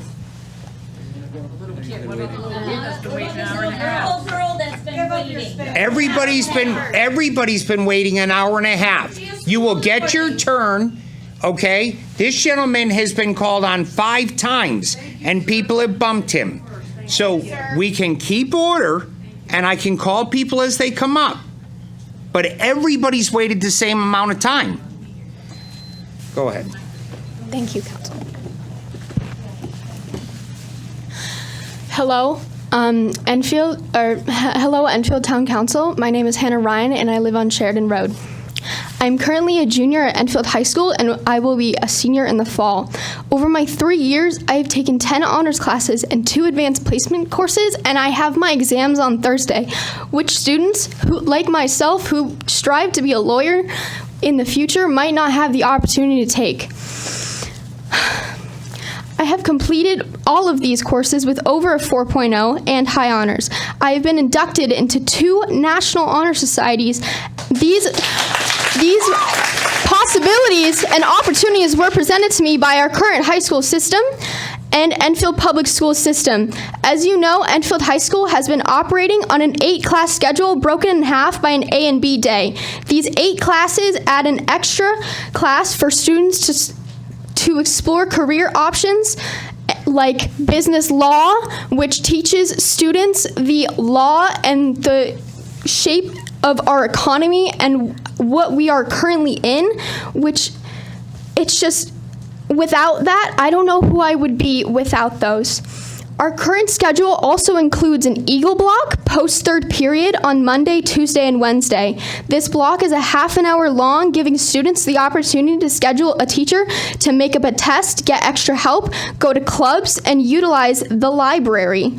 Eagle block has helped me and hundreds of other EHS students to maintain a 3.5 GPA or better by letting myself and others make up work if we were ill, absent, or struggling in a class. With this said, the proposed plan to cut the budget, laying off teachers, and shifting the schedule will result in more mental health issues because students who are struggling will have no way to get extra help.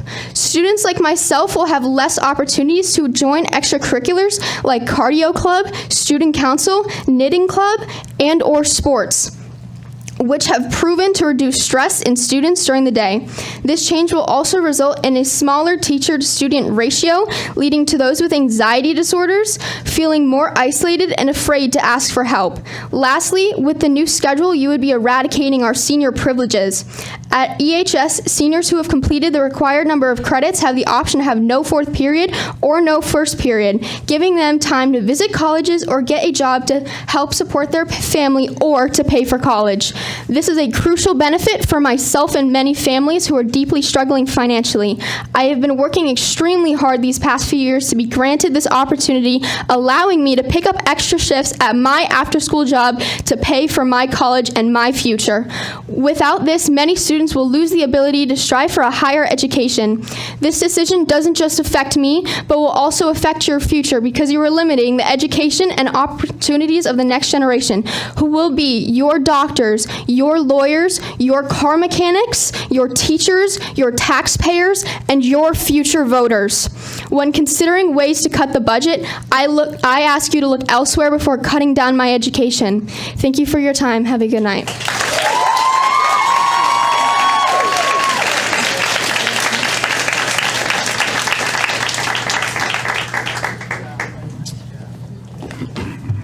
Hi, my name is Mike Gorley. I've lived at 27 Monroe Road for over 20 years now. Damn. As I sit here and we listen to the parents and the students and our educators give us compelling reasons why it's important to fund our schools, I listen to their feelings of worry and concern, but my feeling is mad.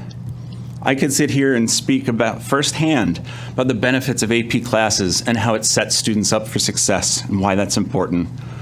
I can share, I can share how the arts program, which is already underfunded like we heard, has personally benefited my children, growing their confidence and teaching them the skills to start a career. My wife would be happy that I can talk about how underfunding our schools makes it difficult to attract and retain talented teachers. So I sit here trying to find out a way to connect with you all about the importance of funding our schools. So I'll make it real simple. Look around the room. We all represent a network of people who live in Enfield, and we vote.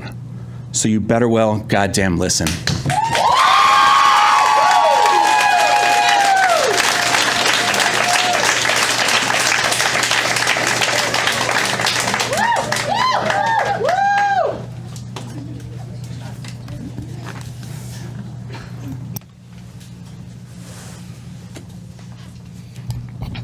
Ashley Shell, 8 Renee Lane. Good evening, members of the Town Council. I am a mom, resident, and the high school band director here at Enfield High School. I am also a product of the Enfield Public School System myself. During my time in EPS, I was the JFK Scholar Leader, the Fermi High School Scholar Athlete, an All-State Euphonium player, First Team All-State Field Hockey player, and First Team All-Academic Athlete. Because of my success with these extracurricular activities in the Enfield Public Schools, I attended an elite college, have published a book, and performed at venues such as the Super Bowl, Heisman Trophy dinners, and Macy's Thanksgiving Day Parade. After spending 8 years receiving my bachelor's and master's and teaching outside Washington, D.C., I moved back to Enfield to continue to enhance our thriving music program and raise my family. I'm here today to share information on how music, arts, sports, and extracurriculars impact our students' ability to learn and process information. Schools and education look much different than when I was in school and when you were in school. Educators know so much more about how students' brains work and what the best practice is for learning. While we can argue that yes, we made out just fine, and we did, the more we know about how people learn, the more effective our instruction can be, and the better off our students will be both inside and out of school. So what is in fact different? Well, now we know that developing independent learners by working collaboratively with them is the first step in avoiding the school-to-prison pipeline. We know that children's brains tune into information that's novel, relevant, and elicits emotion. And we know that all new information must be coupled with existing knowledge in order to be learned. We also know that when we link new knowledge with personal connections, such as music, art, and literature, that new pathways being formed in their brain become strengthened by the previously established ones from those connections. Funding the full 8.6% to maintain our current opportunities in Enfield give us a chance to explore these connections with our students, think creatively, and establish neural pathways that will bolster their knowledge in other classes. This has a direct impact on their ability to remember information and therefore increase test scores. Music performance alone is the only activity that activates 80% of your brain at once, with both on the left and right side of the brain firing simultaneously. From a social and emotional standpoint, I think my students have done a nice job articulating how that impacts them, but these activities showcase the power of human connection. You never forget the people that you fought with to win a close game. You never forget the people you sweat through band camp with or endured tech week with to put on a musical. In these activities, it doesn't matter where you live, what your background is, or what your prior experience is. What matters is that you are part of something bigger than yourself, creating something that brought an emotional experience to your community. I'd like to share with you 45 letters from our Enfield High School music students personally inviting you to attend our concert on May 9th and 16th at 6:30 p.m. in the auditorium to get a firsthand look at what a best community of music and the power it carries looks like. I'd also like to leave you with a quote from the book Wonder.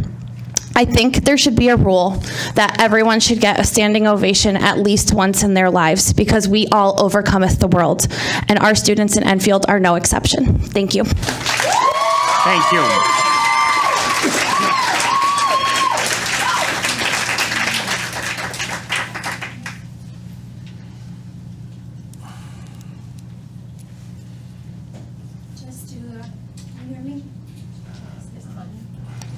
Justuga, 101 Cottage Road. I'm not going to sound nearly as smart as she did. So I've lived here in Enfield for 29 years. Both my kids were in Enfield Public Schools, one before the elementary schools were split, one after.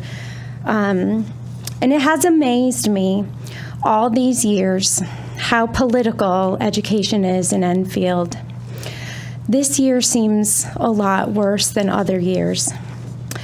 This year we had a conservative Republican Board of Education approve a budget, and yet you plan to reject it. It seems to me like that's an overreach on your part. It's a slap in the face of those who worked on the budget and those who were the actual people elected to oversee the town's education. I, for one, thank you anyway, but I don't want your armed guards. That's saying a lot because whenever we have a lockdown drill at school, I take it incredibly seriously. My kids don't move a muscle. They don't make a peep. And I explain to them the importance of treating it like it's real every time. But I don't want your armed guards, thank you. I'll take my behavior techs, thank you, and the security guards that I have in my school. Those are people who help our schools every day, help our students every day. Students have somebody to connect with the people that they see and are able to speak with, that walk around our halls and check our bathrooms. And I'm at JFK, by the way, keep the hub clear. They do an amazing job, and I'll take them any day over somebody standing outside the door with a firearm at their side who can't really talk to kids because they have to be on the lookout for somebody who's coming in. I want normal class sizes so I can pay one-on-one attention to students and honor my legal obligations for accommodations and modifications. I want enough paper so that I can give printed copies of do-nows and tests. I want to have books for every child and not have to use excerpts and digital copies for them, because not every kid likes to read off of the iPad. Some of them need to hold a book and should be able to hold a book. If we can offer tax abatements to million-dollar companies like Win Stanley, we can darn well pony up the money to provide a proper, life-enhancing, career and college-ready education for our students. And we can do so without breaking the backs and the spirits of our teachers. Education should be a priority, not a line item. Thank you.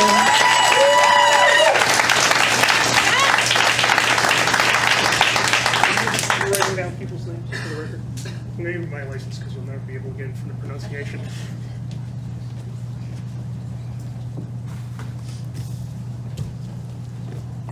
Son? Yeah. My name is Joe Bernabucci. I live at 67 Foxcroft. We've lived there for 14 years. I'm a homeowner, taxpayer, a voter, and a parent. I got 2 kids in the school system, one at JFK and one at Prunes Crandall. And I'm here today because my daughter, when I got home from work on Friday, was all upset that her favorite teacher was not going to be renewed next year. So thank you guys for a great start to my weekend. After reading a bunch of stuff online, I got a handle on the town's budget situation here.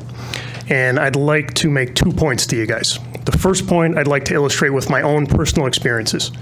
A few years back, after some budget cuts at the school, I lost the best neighbors I'd ever had in my life because their son had an IEP and a 504, and they were worried that with all of the budget cuts, the schools here would not be able to provide all the services that their son needed, so they moved to Suffield.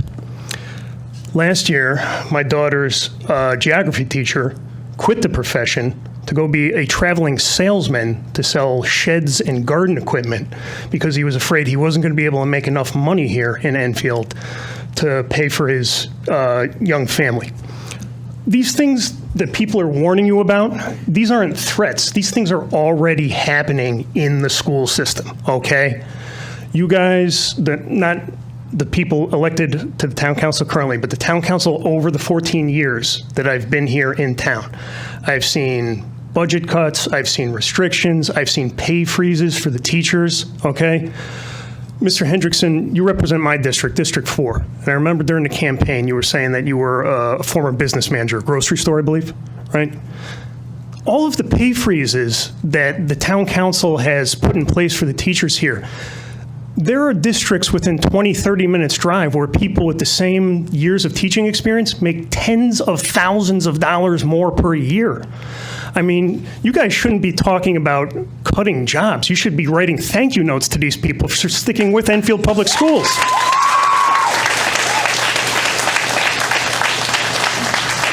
So my first point is, as a parent and a voter in this district, you guys have already cut the schools to the bone. There is nothing left to cut. I cannot let this stand. These people that are here tonight will not let this stand, okay? Pass the board's proposed budget. Fund my kids' schools. The second point that I want to make is about taxes. I know people are talking about taxes. I know many of you ran a campaign about fiscal responsibility, right? But according to the sources that I've read online, if the board's proposed budget was passed, you guys would have to increase the mill rate by 1.67 mil. I did the math out on my home.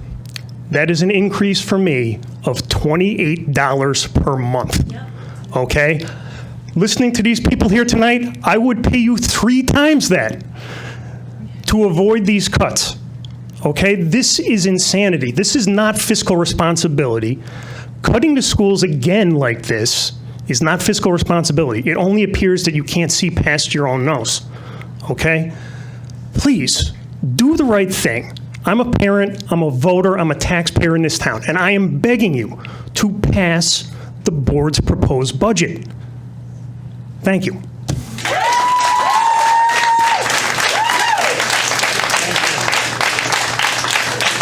Did you already speak?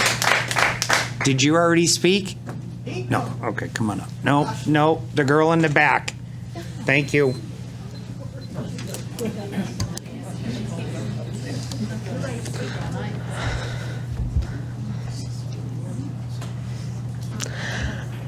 Hi, my name is Casey Sullivan, and I live at 31 Fremont Road. I have been a resident in Enfield, and I have been going to Enfield Public Schools for as long as I can remember. While going to these schools, I have felt bullied and left out. And by making these, I have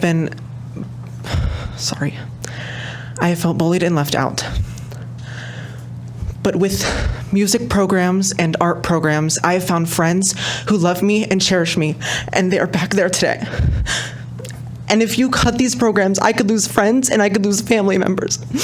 Because sorry.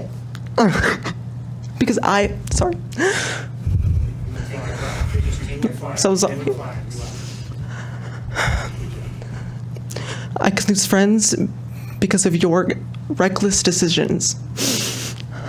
I'm so sorry.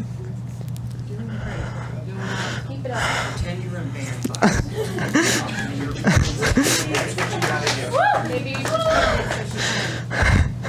I have been working hard. Thank you so much. I'm a hard worker, and I keep my grades up because I want to stay in these programs including lamplighters and including countless of other things during Eagle Block, including kickball, which is a very fun game, as a lot of you may know. And if you get rid of these programs, you could, I'm sorry. And if you get rid of these programs, you could be losing. People could be losing their grades, and because they don't want to have because they don't have a reason to keep their grades up. Thank you.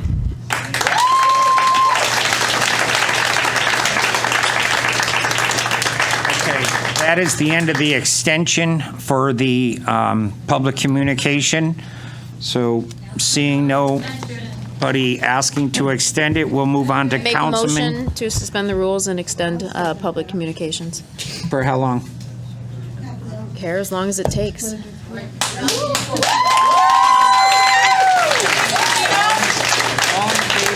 All in favor of extending it? It's 4. All opposed? We're moving on to Councilman Communications. Thank you. Is there another time where these people can come back and speak? No, you don't have to. You stay here. Because if the council ends before 11, you can continue with the public communications. Thanks for your caring.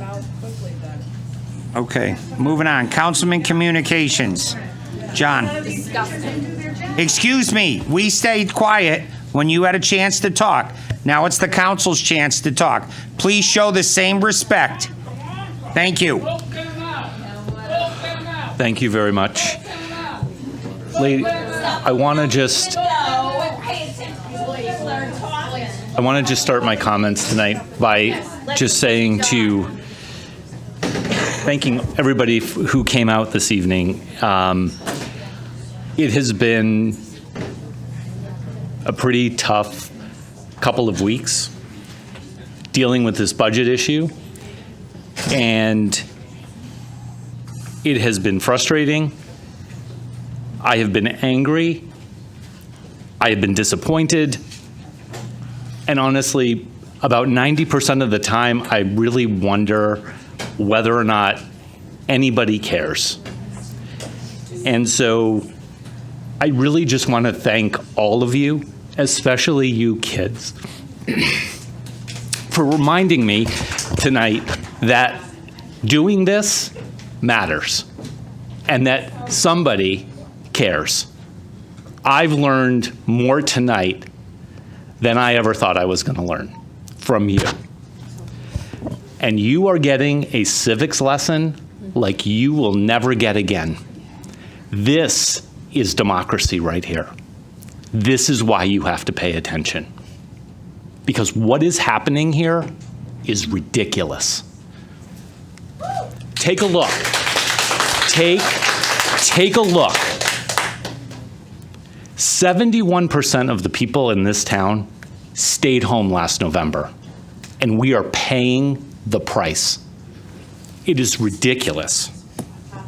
The proposed cuts to this budget are offensive, they are egregious, and I don't know if anybody over there cares.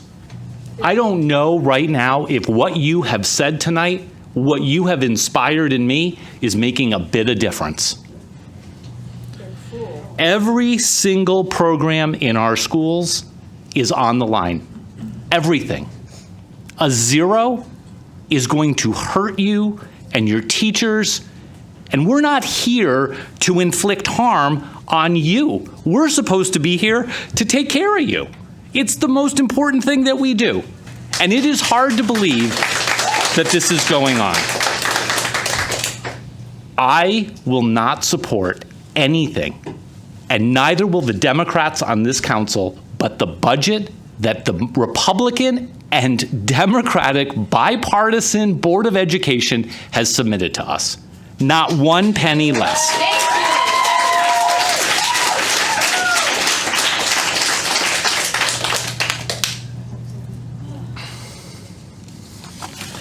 You know, it's all about one thing.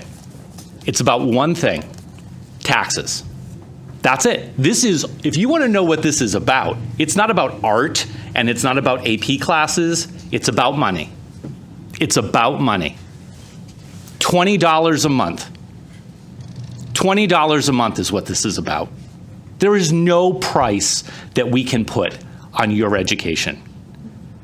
There's parents in this room. There's parents in this room. How many of you care if your taxes go up $50 a month? I don't care. Right. I would pay 3 times that much because I care. This is what this is about. And a small percentage of the population who just doesn't want to see their taxes go up. So it's all up to you. And I hope that people on that side of the aisle are listening to you. I really do. And I believe, I have faith that your voices are being heard. I really do. But we will find out. You have to keep fighting, and you have to keep reminding us that we are here for you. And I just want to say thank you again for the opportunity to serve this great community. Can I just ask a quick question? No, I'm sorry, you can't.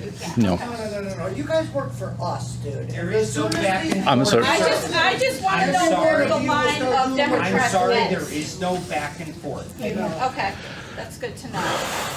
Are you all set, John? Yeah, I'm going to finish. Yes, thank you.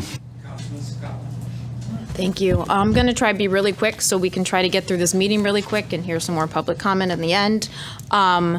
First and foremost, I was lucky enough to go see the drama play at JFK this weekend, The Little Mermaid, which was awesome. So great job to the JFK Drama Club. The entire cast was amazing. My niece was Ariel, so great job, Ava. But the entire cast was awesome. I do want to say thank you to all of the speakers that we had tonight, especially, like John said so eloquently, the kids that came up here. You are the future. And remember, when you're 18, what happened tonight? Don't forget it. And this is what I want you to remember, and I want everybody in here to remember this and write it down. Tell your friends, tell your residents, neighbors, anyone who votes. John Santinella, Gina Sakala, Bob Crisati, and Cindy Mangini are supporting the Board of Education budget. at what the Republican-led Board of Education asked for and write these names down. Ken Nelson, the mayor. Marie Pisner, deputy mayor. Bob Hendrickson, Michael Ludwig, Lori Ungeyer, Doug Finger, and Jim Nasuda. Don't forget that. We won't. I don't think you should speak for Councilman Finger because he hasn't been at any budget meeting up to this point. You have his position? Okay. Councilman Crissati. Okay, thank you, Mayor Nelson. First of all, before I get into any comments about me being able to support the 8.6% increase, I just want to mention and how appropriate that many of the speakers today talked about mental health awareness. Well, the month of May, and every month should be a mental health awareness month, day, every single day. Because when I was listening to our students here today saying the importance of their education and how certain programs help their mental health, that resonated with me to say these are important programs in their lives and their development as individuals that we have to still maintain, and that is our responsibility to be able to fund all of these programs that are being offered to our students. I am very concerned about having a progressive high school schedule, a middle school schedule, where we have the 8-period day with this proposed budget to go back. We'll revert back to study halls because certain courses aren't going to be offered.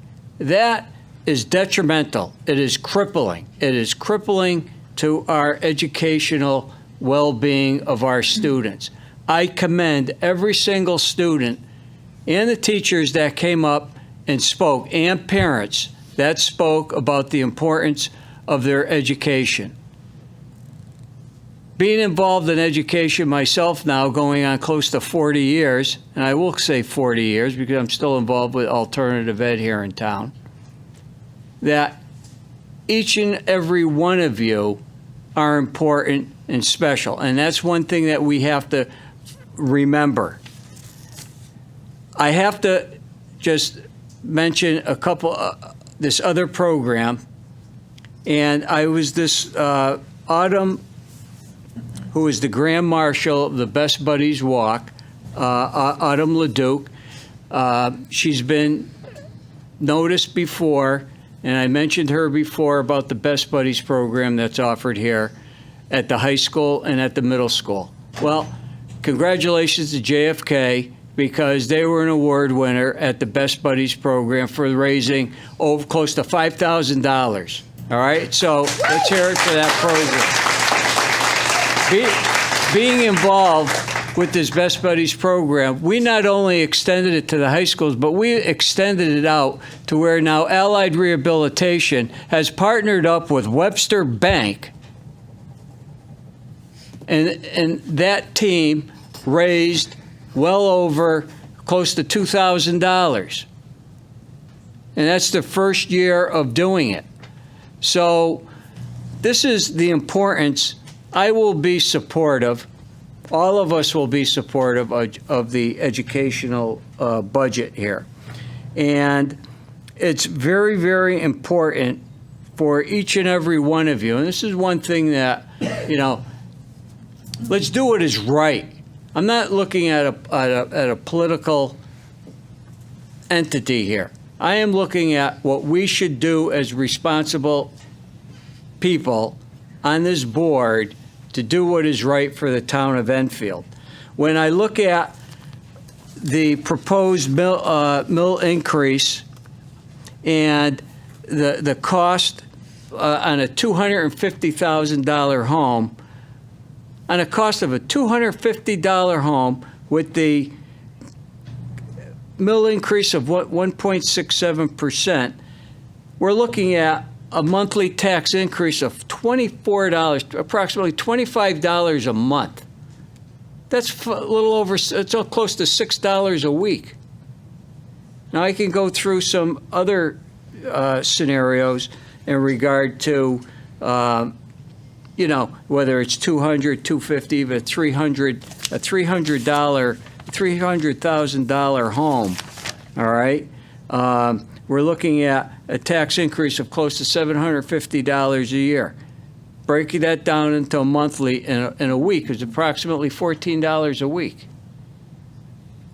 People can afford it. We can't make this town think that we can't afford things. We cannot do that.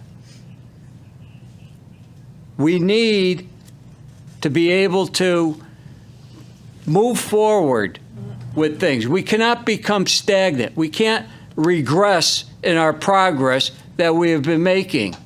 We cannot do that.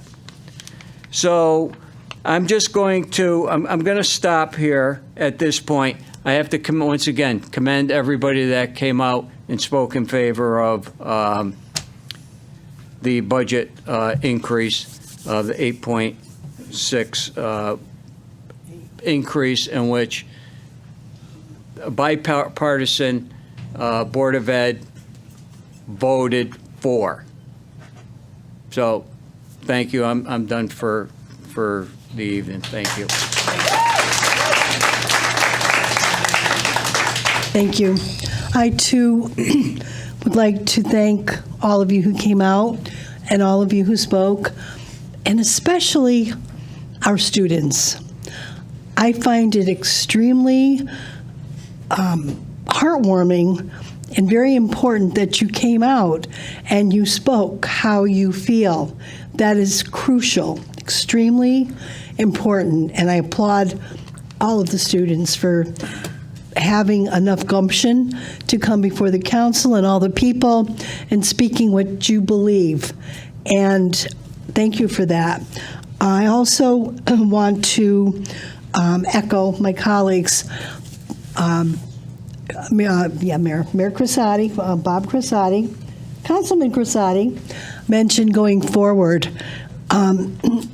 Without supporting the 8.68% increase for the Board of Ed portion of the budget, we will not be going forward. We'll be going backwards. We need to progress. We need to go forward.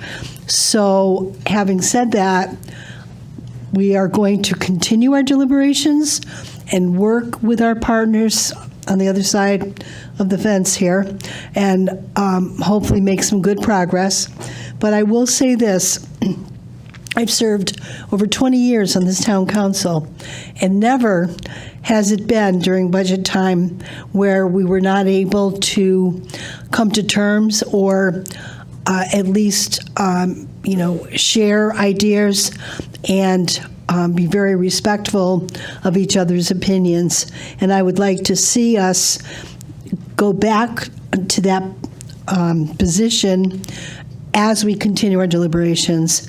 And remember that we're fighting for the community. We're not fighting Democrat, Republican. We're fighting for what's best for our community, like a couple of you pointed out. So that would be my goal in this process. And also, before I forget, Happy Nurses Month to one of the best nurses I know, my sister Janice, and all the nurses out there. Thank you.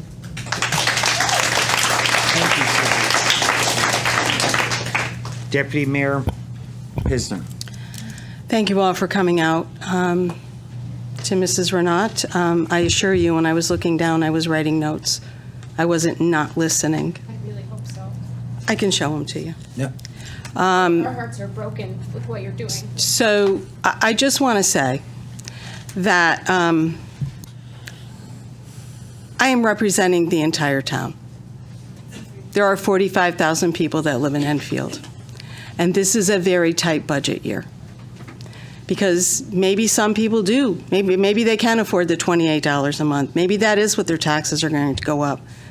But I'm getting phone calls from people who are telling me they can't. And we have many seniors in this town.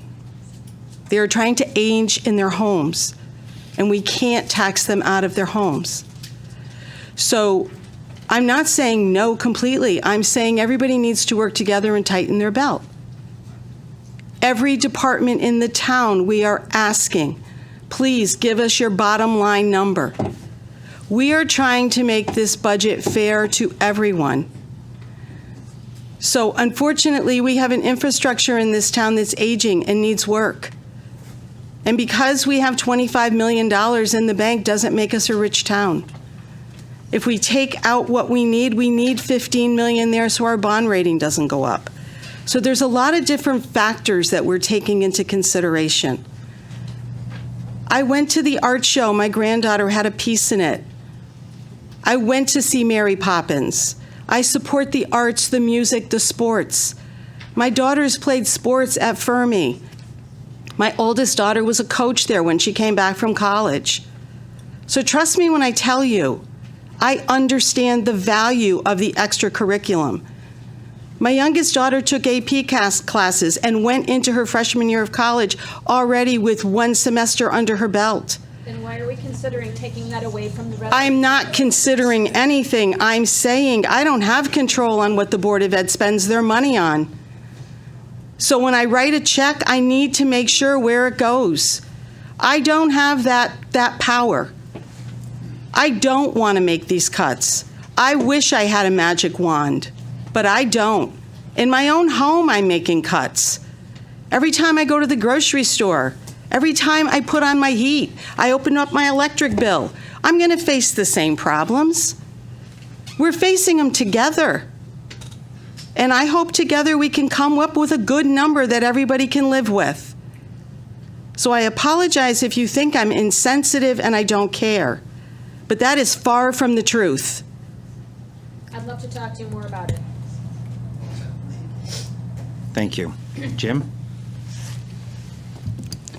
I just want to say thank you for everyone for coming up and speaking and telling us your thoughts on it. And I'd like to thank Pam for all the work that she does for wreaths across America. Thank you, Pam.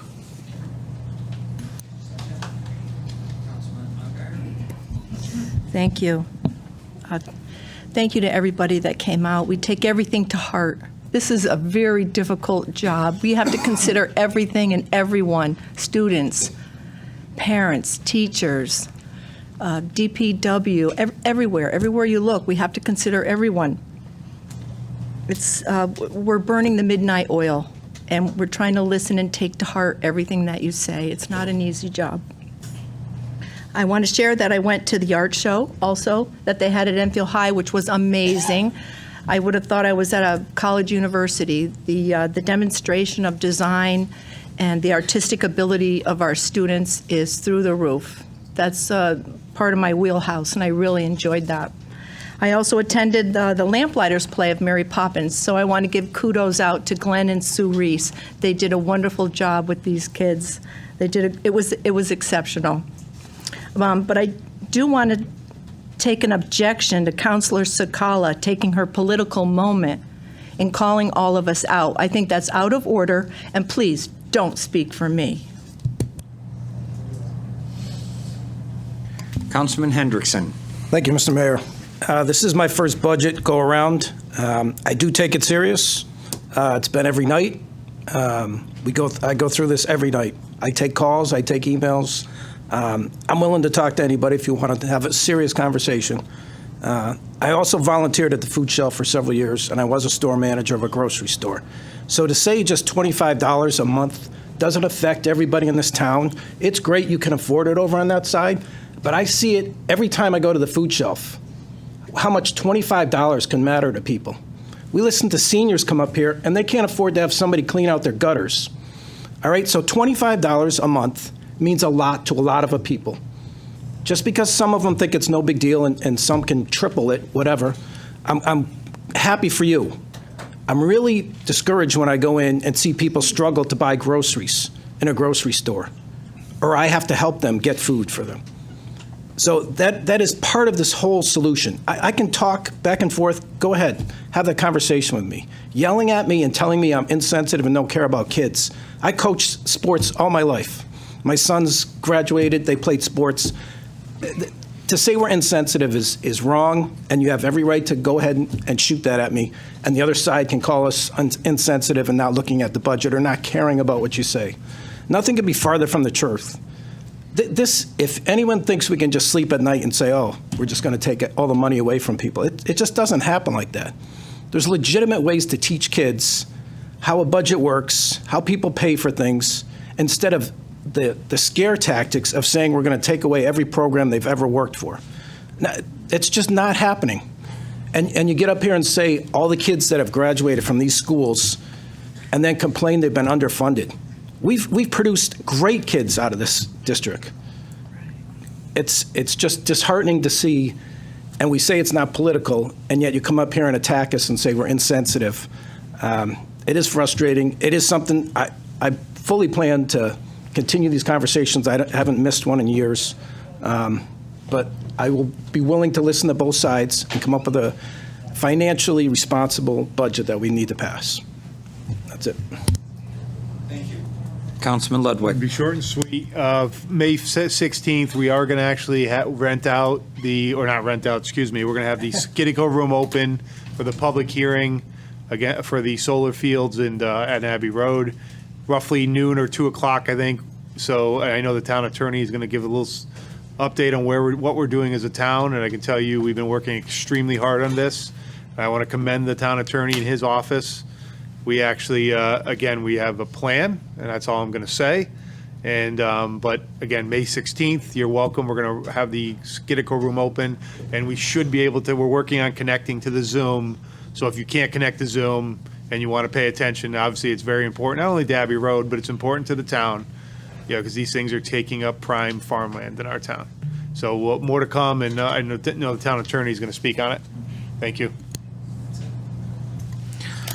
Okay.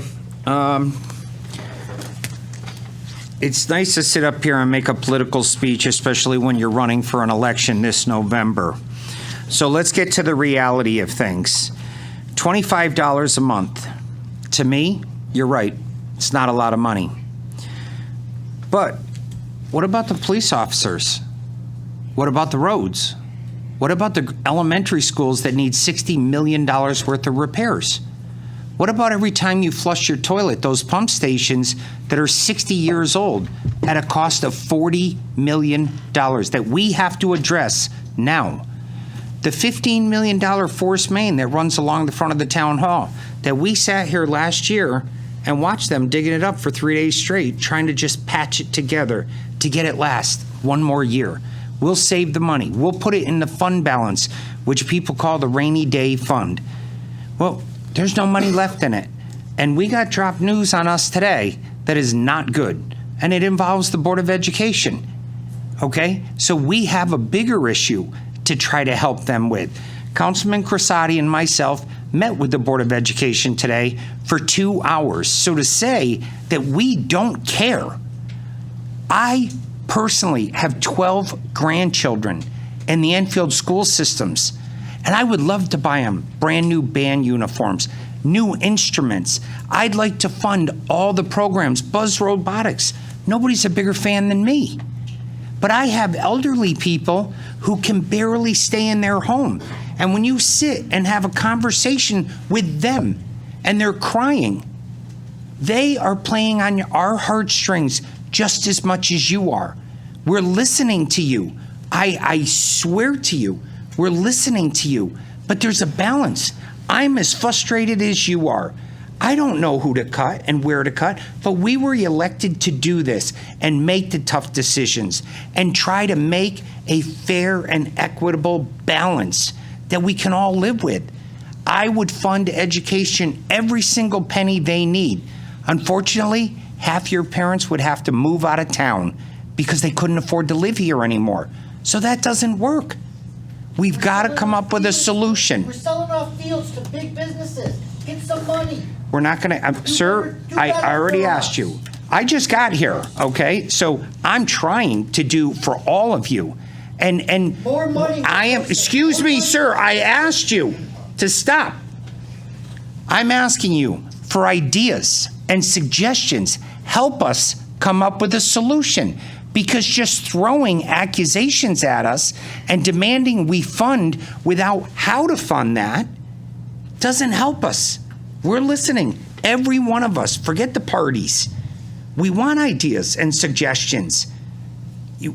We're just like you. I was a student just like you not that long ago, but I was, okay? And you're going to be in our place someday, and you're going to have to make that decision. Do you put an elderly person or elderly couple, your grandparents, out of their home and fund something else? And that's the tough problem with education. The rally you had out today, I respect that very much. But we all together should be rallying at the state of Connecticut for the money they have shorted this district year after year. And I will be front and center with anybody who would like to join me. They owe us $700,000 just for special needs for this year. I'm not the Board of Education.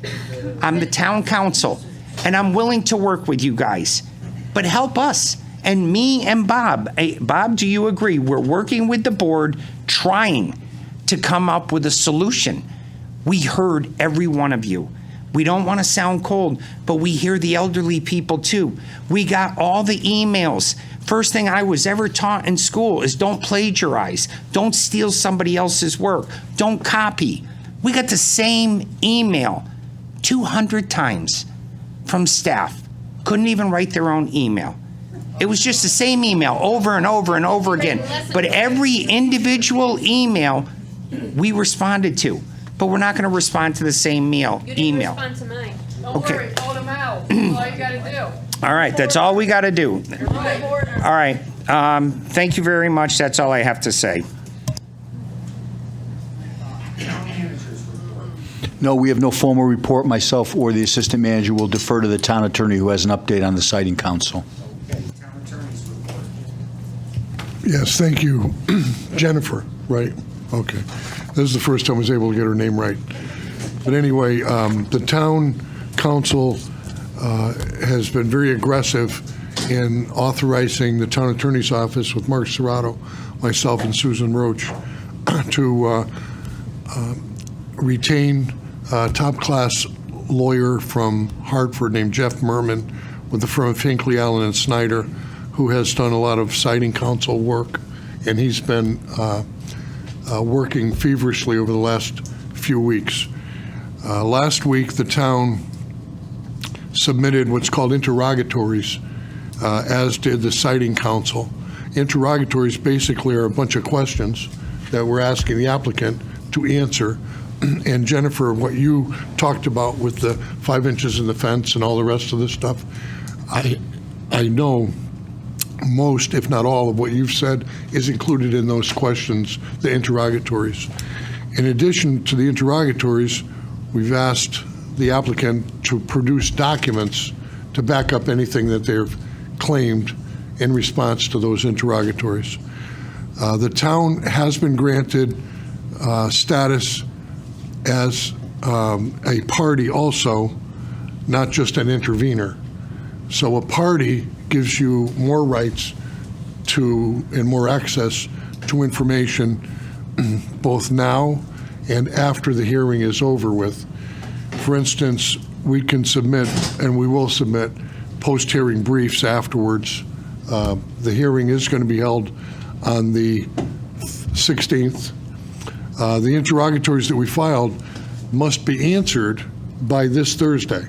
So the Lodestar has to give us an answer to all those interrogatories on Thursday. So we'll have a week within which to review those to figure out what do we do then. On the 16th, it actually, I was told that it's going to start at 2 in the afternoon. The hearing will start. Lodestar will go first, and they will have their testimony, and then they will be cross-examined by Jeff Merman on behalf of the town, as well as the siting council may have some questions for the applicant also for Lodestar. In addition, the town is presenting evidence to back up its position in opposition to this solar application, and it'll have some evidence to produce also. That will occur probably around 3 or 4 in the afternoon, and there will be at least 2, if not 3 witnesses for the town. Anybody that's going to be a witness has to supply on Thursday the citing council with the questions you're going to be asked and the answers you're going to give. And it's just so the other side can be ready to cross-examine our witnesses. So that's about all I'm comfortable saying in public. But anyway, rest assured, the council has made a commitment to all the residents of Enfield with regard to these solar panels. It's not just the people on Abbey Road, but they're fighting your own fight too. But rest assured, you're not alone. And the town attorney's office has gone full bore ahead to accomplish what this council has authorized us to do. So we're doing the best we can. We think we got good people. We think we got good arguments. And to coin a phrase from a lot of people here tonight, we just hope the citing council is listening. We think they will, because we think it's that good. So that's all I have to say on that. Any questions for the council? Yeah, I do. Attorney Tyler, what is the firm that we hired to do those interrogatories? The name of the firm is Hinckley, Allen, and Snyder. They're out of Hartford, but they're also, like in Boston, New York City, they're very experienced in this type of work. The attorney that's handling it, spearheading it, his name is Jeff Merman, M-I-R-M-A-N, if you want to Google him. And he's had experience with the citing council. He's also been involved in cases I've been involved in over the years, and both with us and against us. And he's also represented the town of Enfield back a few years ago, maybe it's in the 80s or 90s, with regard to some zoning matters then.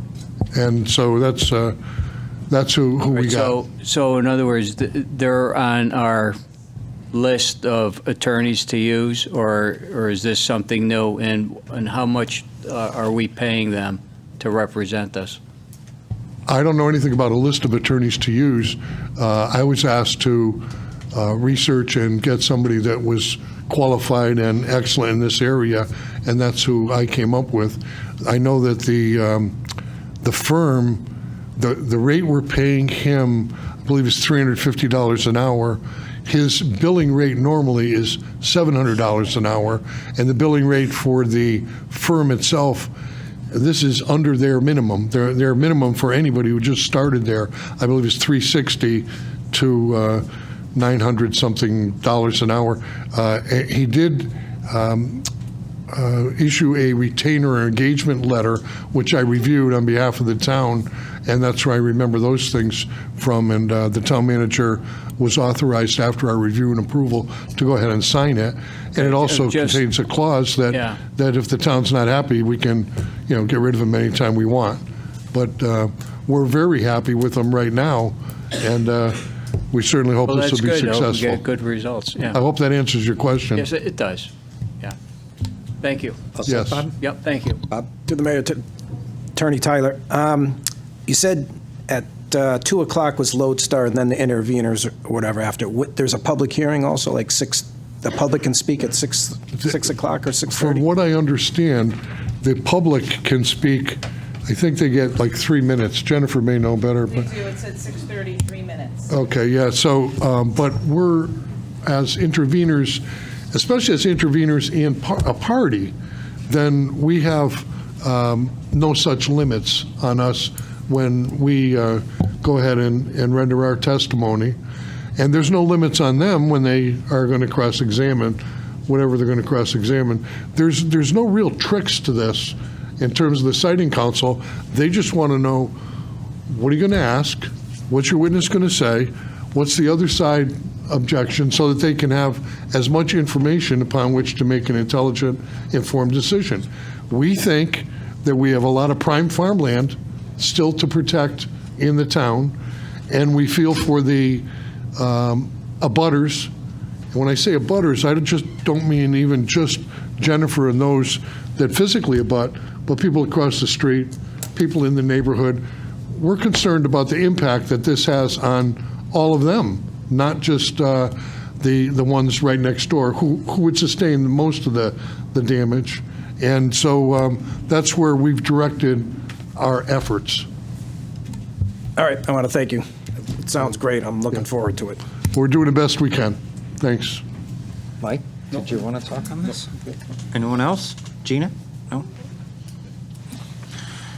Okay, thank you, Tom. Reports of special committees.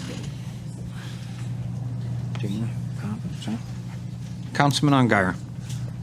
I just want to say that Leisure Services met, and we did speak about the gardens earlier in the meeting, and some of the gardens were moved to the library from Lafayette. They needed some more over there. Also, the Patriot Award Committee met, and members of the Enfield Patriot Award Committee are seeking nominations for the Enfield Patriot Award. Nominations are open to all men and women residing in Enfield for over 15 years.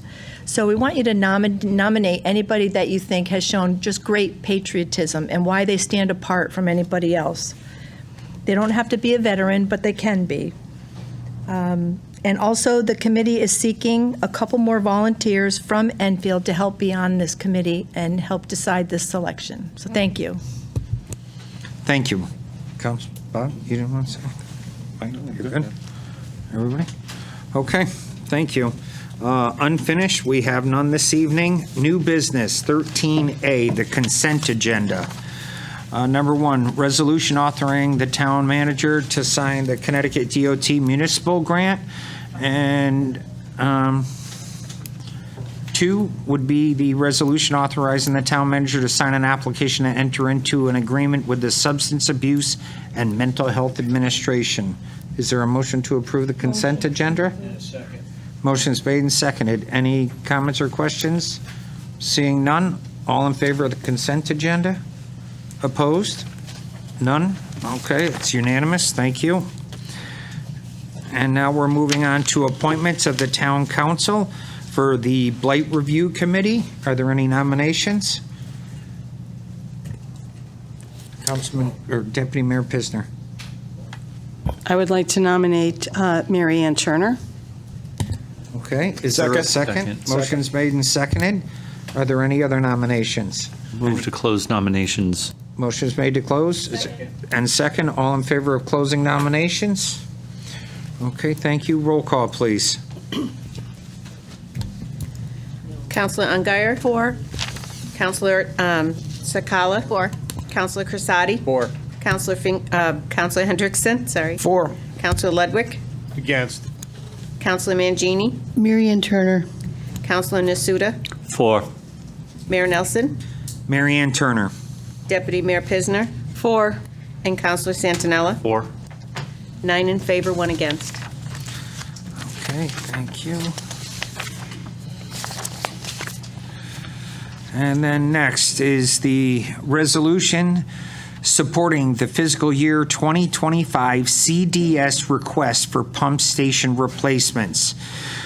Be it resolved, the Enfield Town Council supports the fiscal year 25 congressionally directed spending request for the replacement of the Grape Brook Forced Main Replacement, Simon Road Pump Station Replacement, South Maple Street Pump Station Replacement, South River Street Pump Station, Forced Main Replacement, and West Shore Drive Pump Station Retaining Wall Replacement.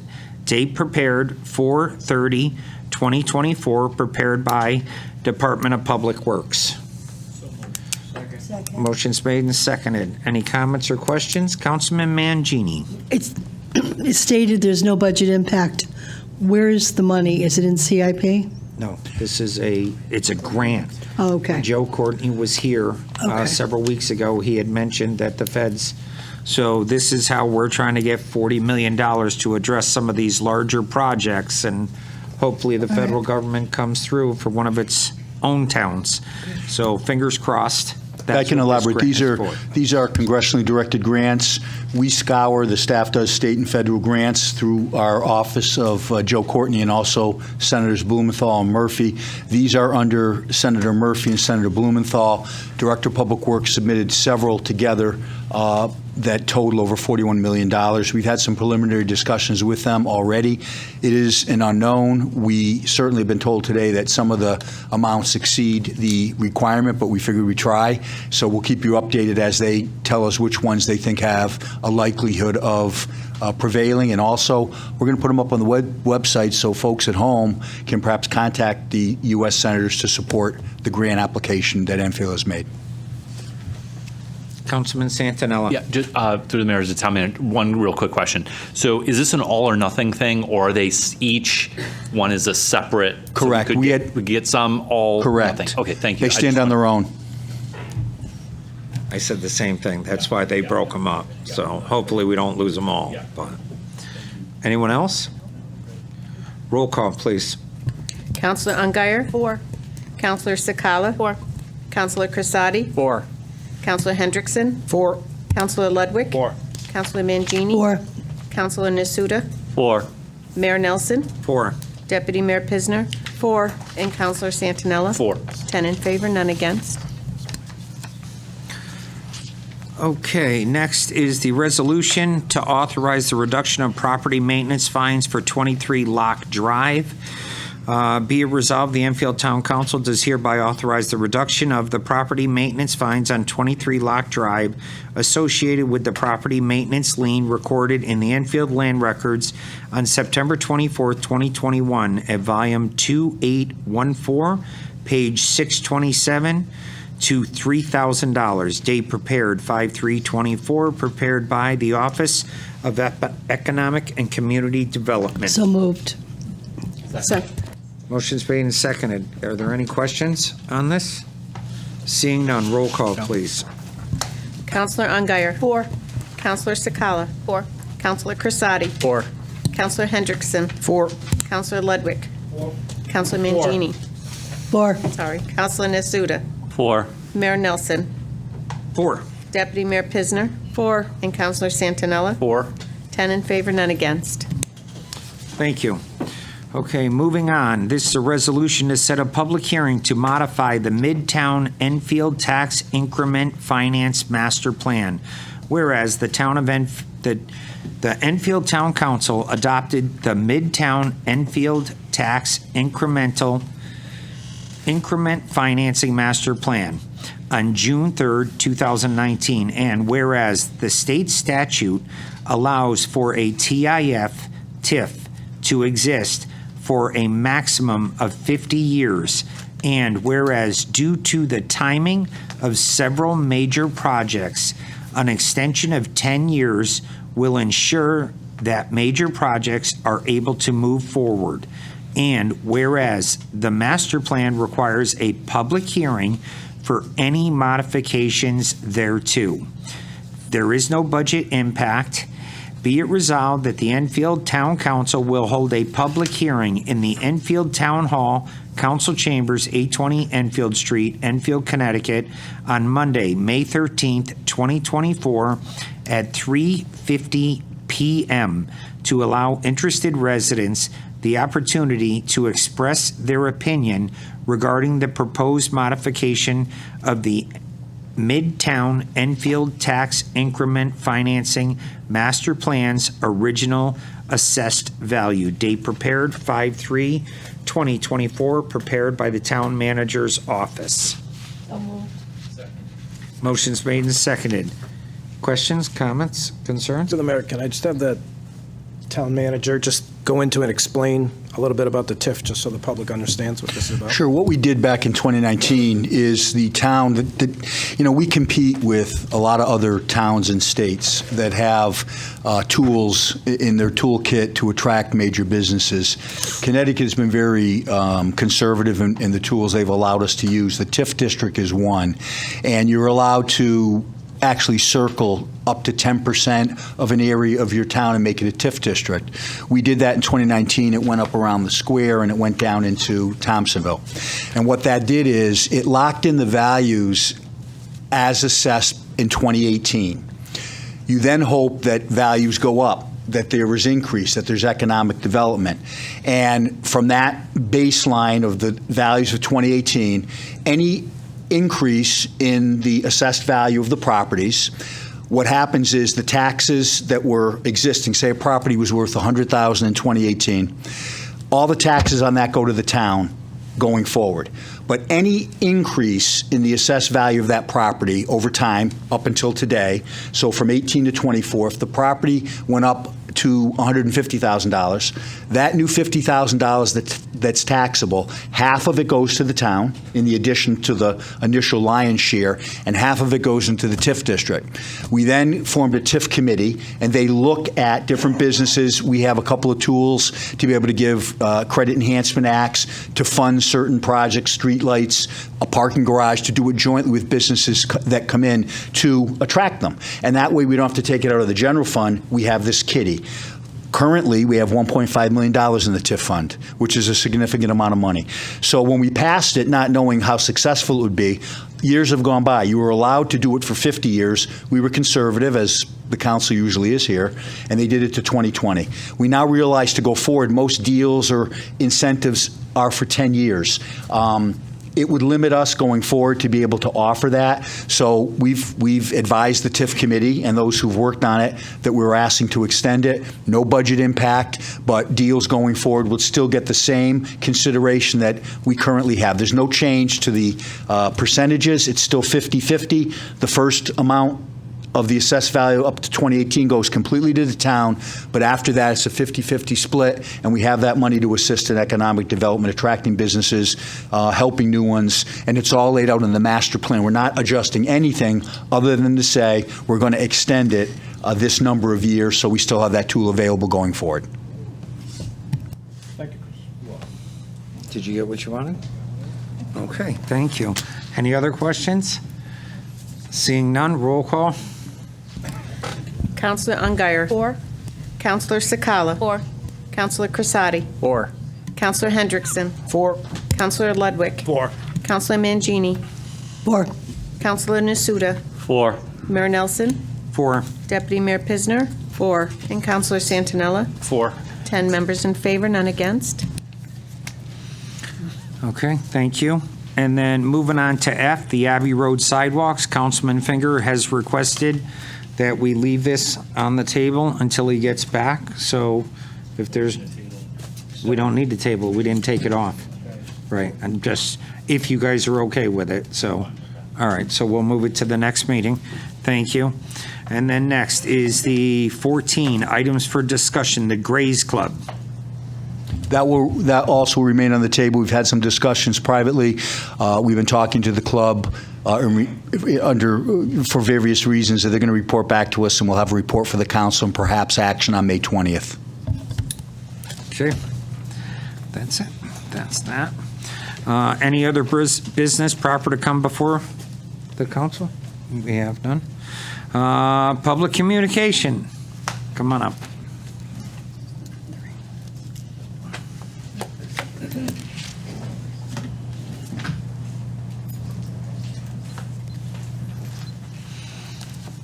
Maureen Griffin, 98 Abbey Road. The whole idea of budget cuts for the school, I wonder how informed you are about the impact. So over the past few days, I've spoken to several administrators and asked, have they come to your school to discuss with you what it will mean in your school? Have they sat in the halls and watched what's happening now to have an idea of where our school's at now? They all said no.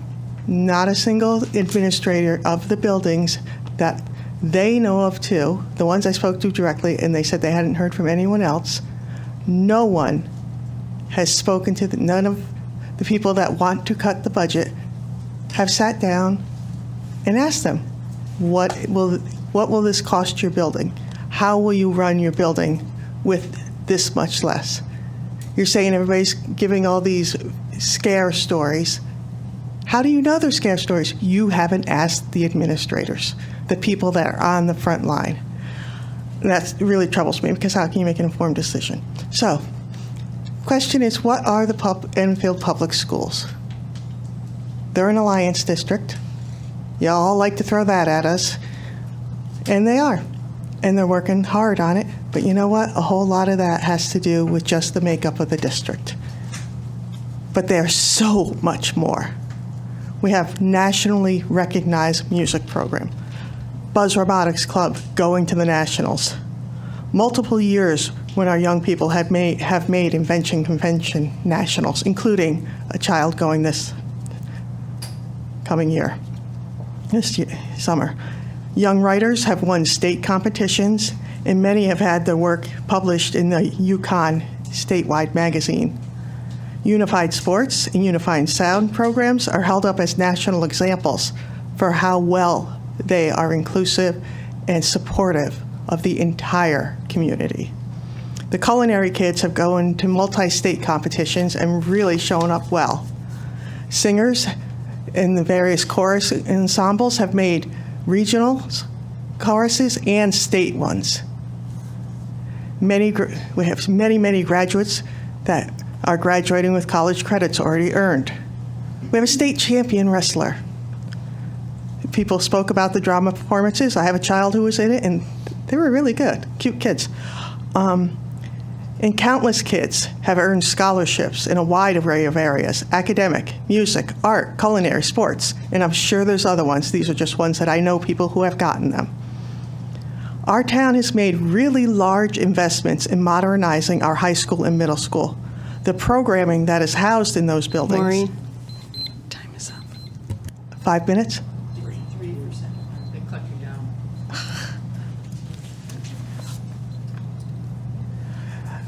You're going to wither the programs on the vine if you cut them. Zach.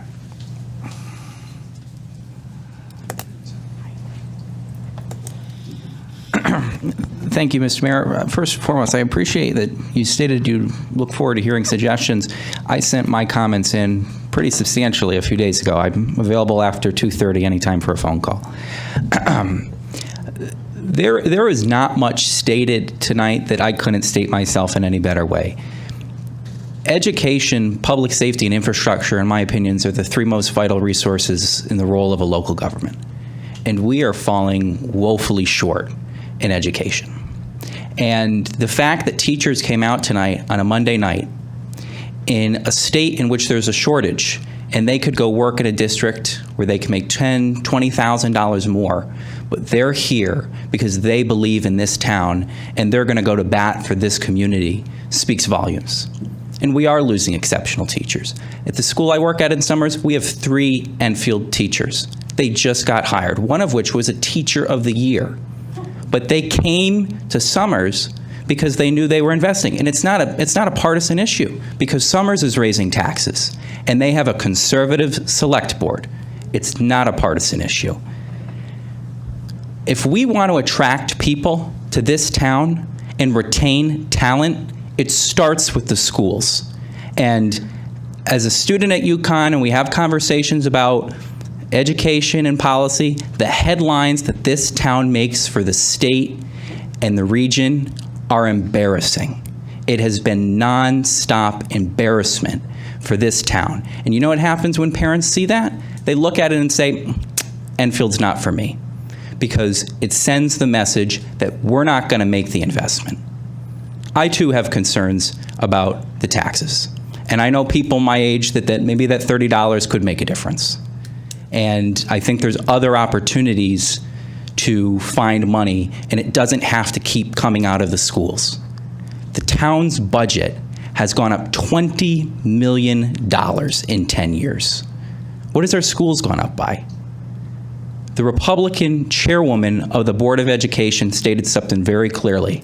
It's time for the town to take some zeros. And I echo that fully, because we cannot continue to short the future of this town for short-term gains. And that is what this budget does, and I oppose it fully. Thank you, Mr. Mayor. Thank you, Zach.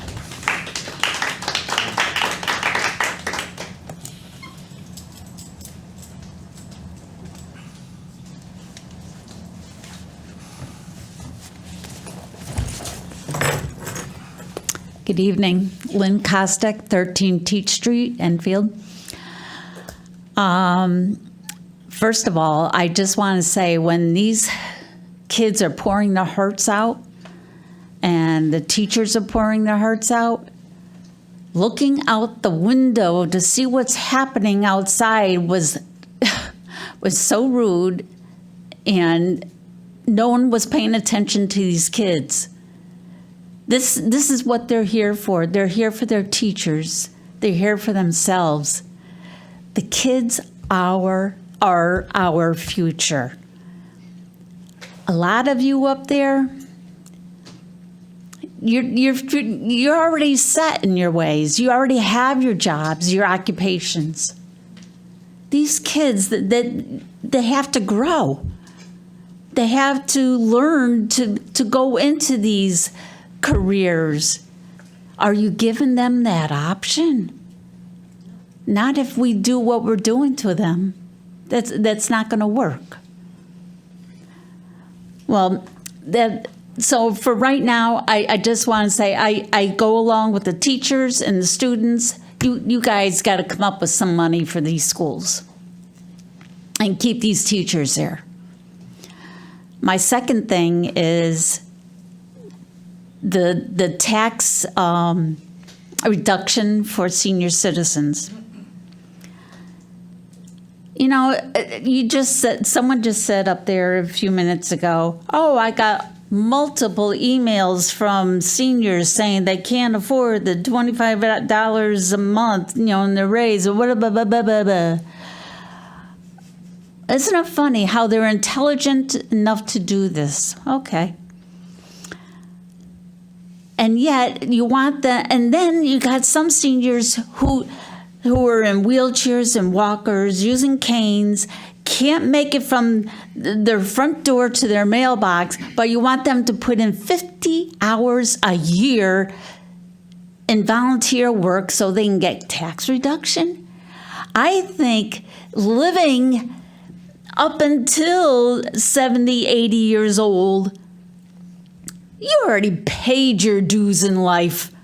Give them a break. Matter of fact, I'm almost there. I'm like 2 years shy at this point of being 70. And let me tell you, I don't want to do volunteer work. I hurt just getting up in the morning.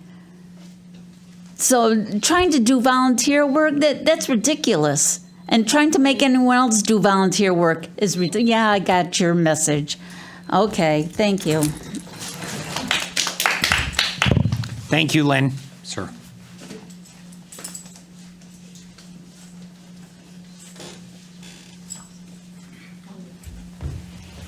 Aiden Tato, 42 Green Manor Road.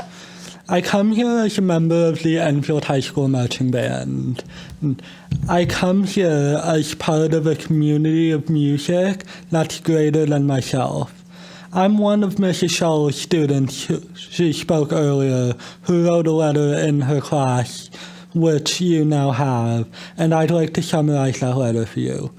Music is a transcending force. It's more than an instrument. It's more than all of us. Music is a collective force working to improve the greater good. Hans Christian Andersen once famously wrote, "Where words fail, music speaks," so please allow me to let my music speak for me. This is the introduction to our marching band show last year, which was focused on how music is much more than just us.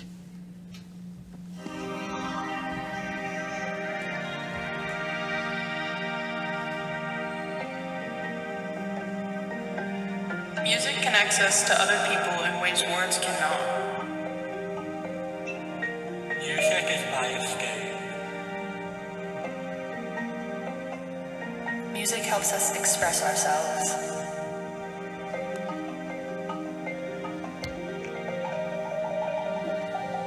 My mission in life is not merely to survive, but to thrive, and to do so with a little passion, compassion, humor, and style. I would like to invite all of you to our concert on May 9th for the band and jazz band and May 16th for the choir and orchestra. I will be at both of those. They're at 6:30 p.m. in the Enfield High School auditorium.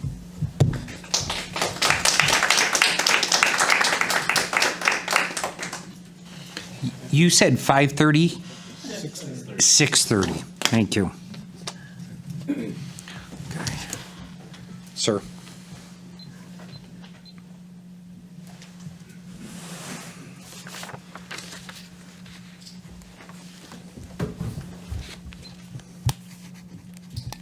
Thank you, Mr. Mayor. Some of you may know me. My name is Tom Cremona. I live at 19 Tyler Road. Lifelong resident of Enfield. Graduated from Fermi in 1976. Also had a very successful career in a Fortune 100 company where I was an executive officer. I wanted to wait tonight to talk to you as a council at the very end of your meeting. A couple things.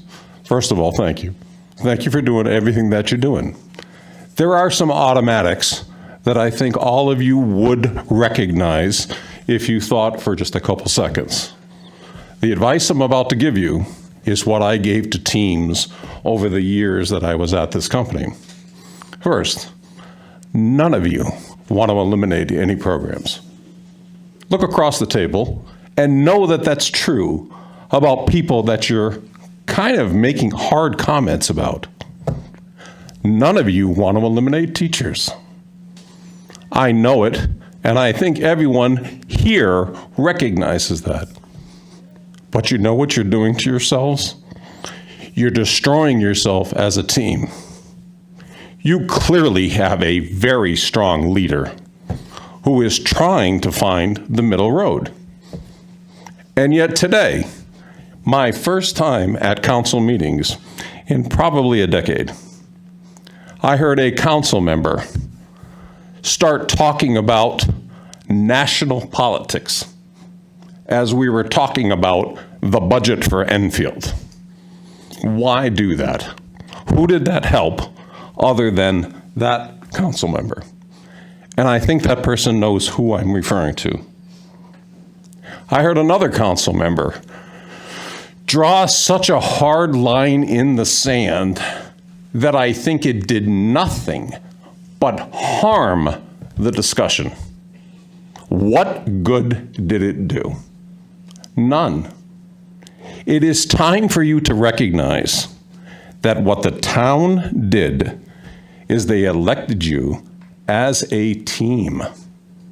And it is time to rally around your leader and put the silly, angry, unnecessary comments aside and find a middle ground. It's there. I appreciate your offer to accept suggestions. I'll do the best I can, and I will send them to you, but they're not going to be of much value. You all know that there needs to be a compromise. You are not going to get everything you want, and you are not going to be able to give nothing. You have to find that middle road. I wish you well. I support you all. And it's time to get down to business. That's all my comments. Thank you for the time. Tom, what was your last name? Cremona, C-R-E-M-O-N-A. Thank you very much. Thank you.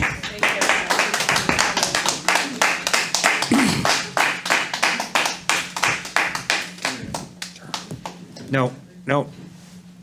In the front, yep. I'm trying to get people who haven't spoke yet. I'm a little nervous. It's my first time. Apologies. I'm actually not here to speak about the school budget, but hearing all the comments, I would like to offer something small about that. I've lived here for 30 years. Address. Oh, I'm sorry. My name is Micah Burnside, 27 Litchfield Drive. I lived here for 30 years. My mother is a single mother. She's retired this year. She can't afford $750 increase in taxes. I can tell you that. I can't afford a $750 increase in taxes. My background, I did not go to Enfield Public School. My mother sent me to a private school in Springfield on her own single mother income. Because my family and where we come from, we don't really think that public education offers very much. And in spite of all of that, at the private school that I went to, we didn't have any of the programs that you offer here in Enfield, all of the extracurricular activities. And despite that, I was still able to, on my own, teach myself how to play the guitar, the piano, the drums, the ukulele, the banjo. I can pick up anything and play it. And that's because I like it and I want it and I'm passionate. And anybody who feels that way can do the exact same thing. Now on to why I'm actually here. I come before you today to discuss an important issue regarding the COVID-19 emergency messaging currently displayed on our town's official website. I've sent each of you an email this evening with a copy of the letter that I have physically here now if you would like one. And it formally requests the removal of all COVID-19 emergency-related messaging from the Enfield Town website. The basis of the request is well documented and very clear. The COVID-19 health emergency has officially ended. This conclusion was marked by Governor Ned Lamont May 11th, 2023 at the state level and mirrored by a congressional resolution passed by a vote of 68 to 23 in the Senate and signed into law by President Biden on the same day.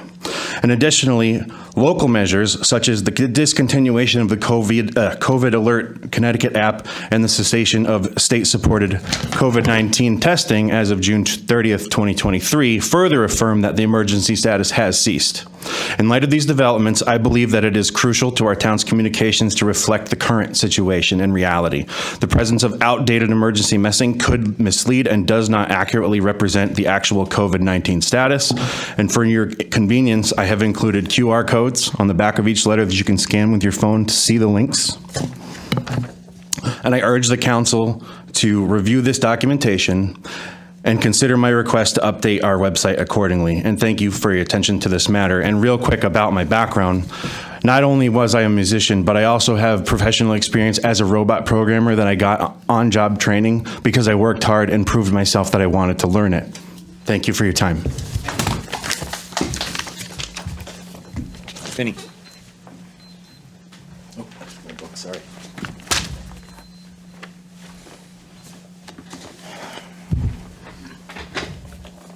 I'm Vinny, 32 Glendale Road.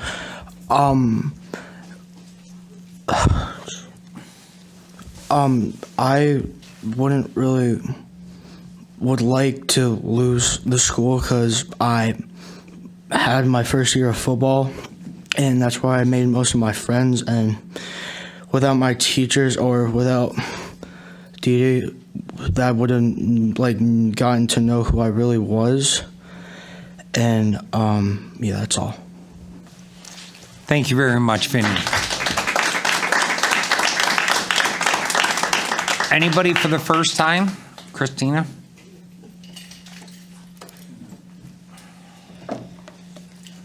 Hi, Christina Tatro, Green Manor Road. I just have two quick things. One is when students go to a CREC school, aren't we required to pay part of that or all of that?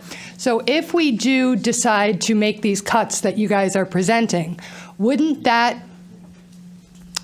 I know it would make me as a parent look much more into the CREC schools for my students. I would imagine you guys should take this into account, thinking about how many parents are out there that are not going to keep their kids in Enfield that will then send their kids out to CREC schools, because it will end up costing the town much more than if you were to fund what we're looking to get here in town. The other thing that I wanted you to think about is my student wants to be a music teacher. What are you showing him by saying we're cutting teachers and we may cut the music program? Are you encouraging his future? That's it. Thank you. Thank you, Christina. Liz.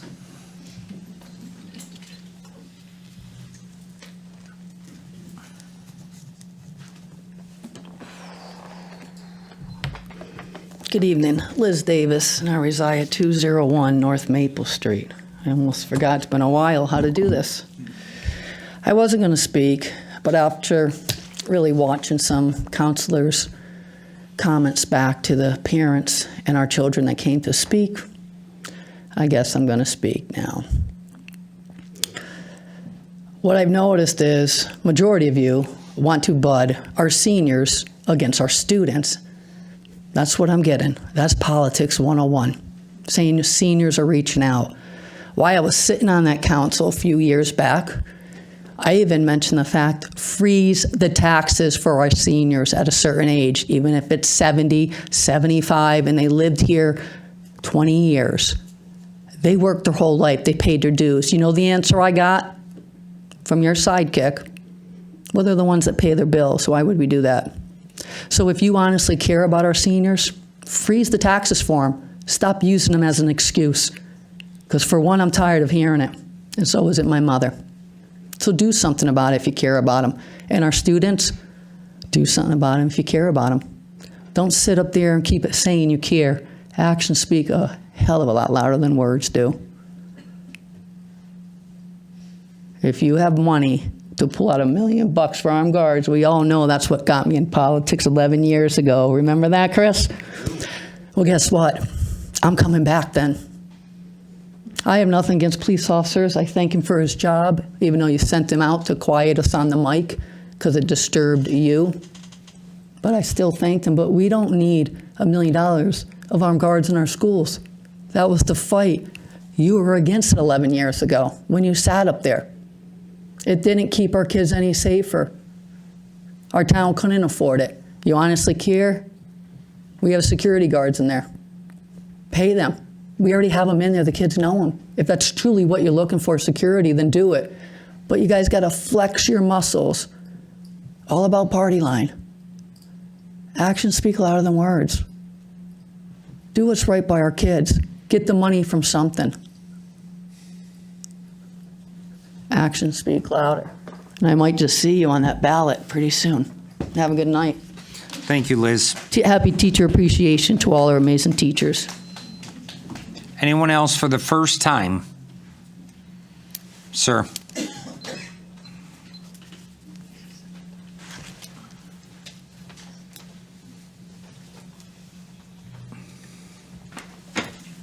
Greg Shurins, 19 Sam Street. I just want to respond to some of the things that I heard.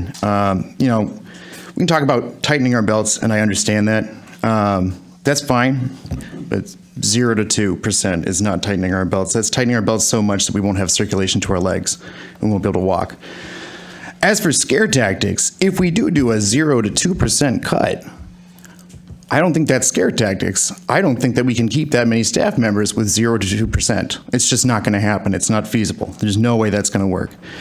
As for pointing out other, positions out there like police officers, and this is no offense to the police, but a couple years ago in our top 10 earners in the town, there was police officers making as much as my salary in overtime. So maybe we could cut down on some of that. There are definitely places that we could find some of this money. As for the elderly, you said that the Board of Education, it's their job to find some of this extra money to do the schools. Why isn't it your guys' job then to try and find some extra money to help out our seniors? We can work together and get this done, but if we're going to come back with a 0 to 2%, it's not really working together. That's not really giving us a good starting point. I understand compromise. I do. Most of us do. But that's not really a compromise, is it? So I would like to say that hopefully we can work maybe to get the state to help us out. That would be great. I would love that very much. I think that we could do it. But really, it's just going to take 1 or 2 people to change their mind to make this all work out. I don't know. I hope that you guys do it because I'd really like to see this town succeed. I'd like to stay here, keep helping out. That's all I have to say. So I guess I'll be really tired tomorrow when I go into school, but I'll be doing my best to teach these kids, even though I don't know if I have a job anymore. So thank you. Have a good night. Thank you. Okay, Councilman Communications. Councilman Ungar. I'd like to add, in addition to my Patriot Award comment earlier, people can pick up the applications for that at the town hall, or they can go to enfield-ct.gov, or they can go to enfieldcelebration.org with the Enfield 4th of July Town Celebration website. Thank you. Thank you. Councilman Santinella. Yep. Thank you. Through the mayor to the town manager and the town attorney. I don't know where this question goes. Is a tiered tax structure legal and feasible, and have we ever considered that?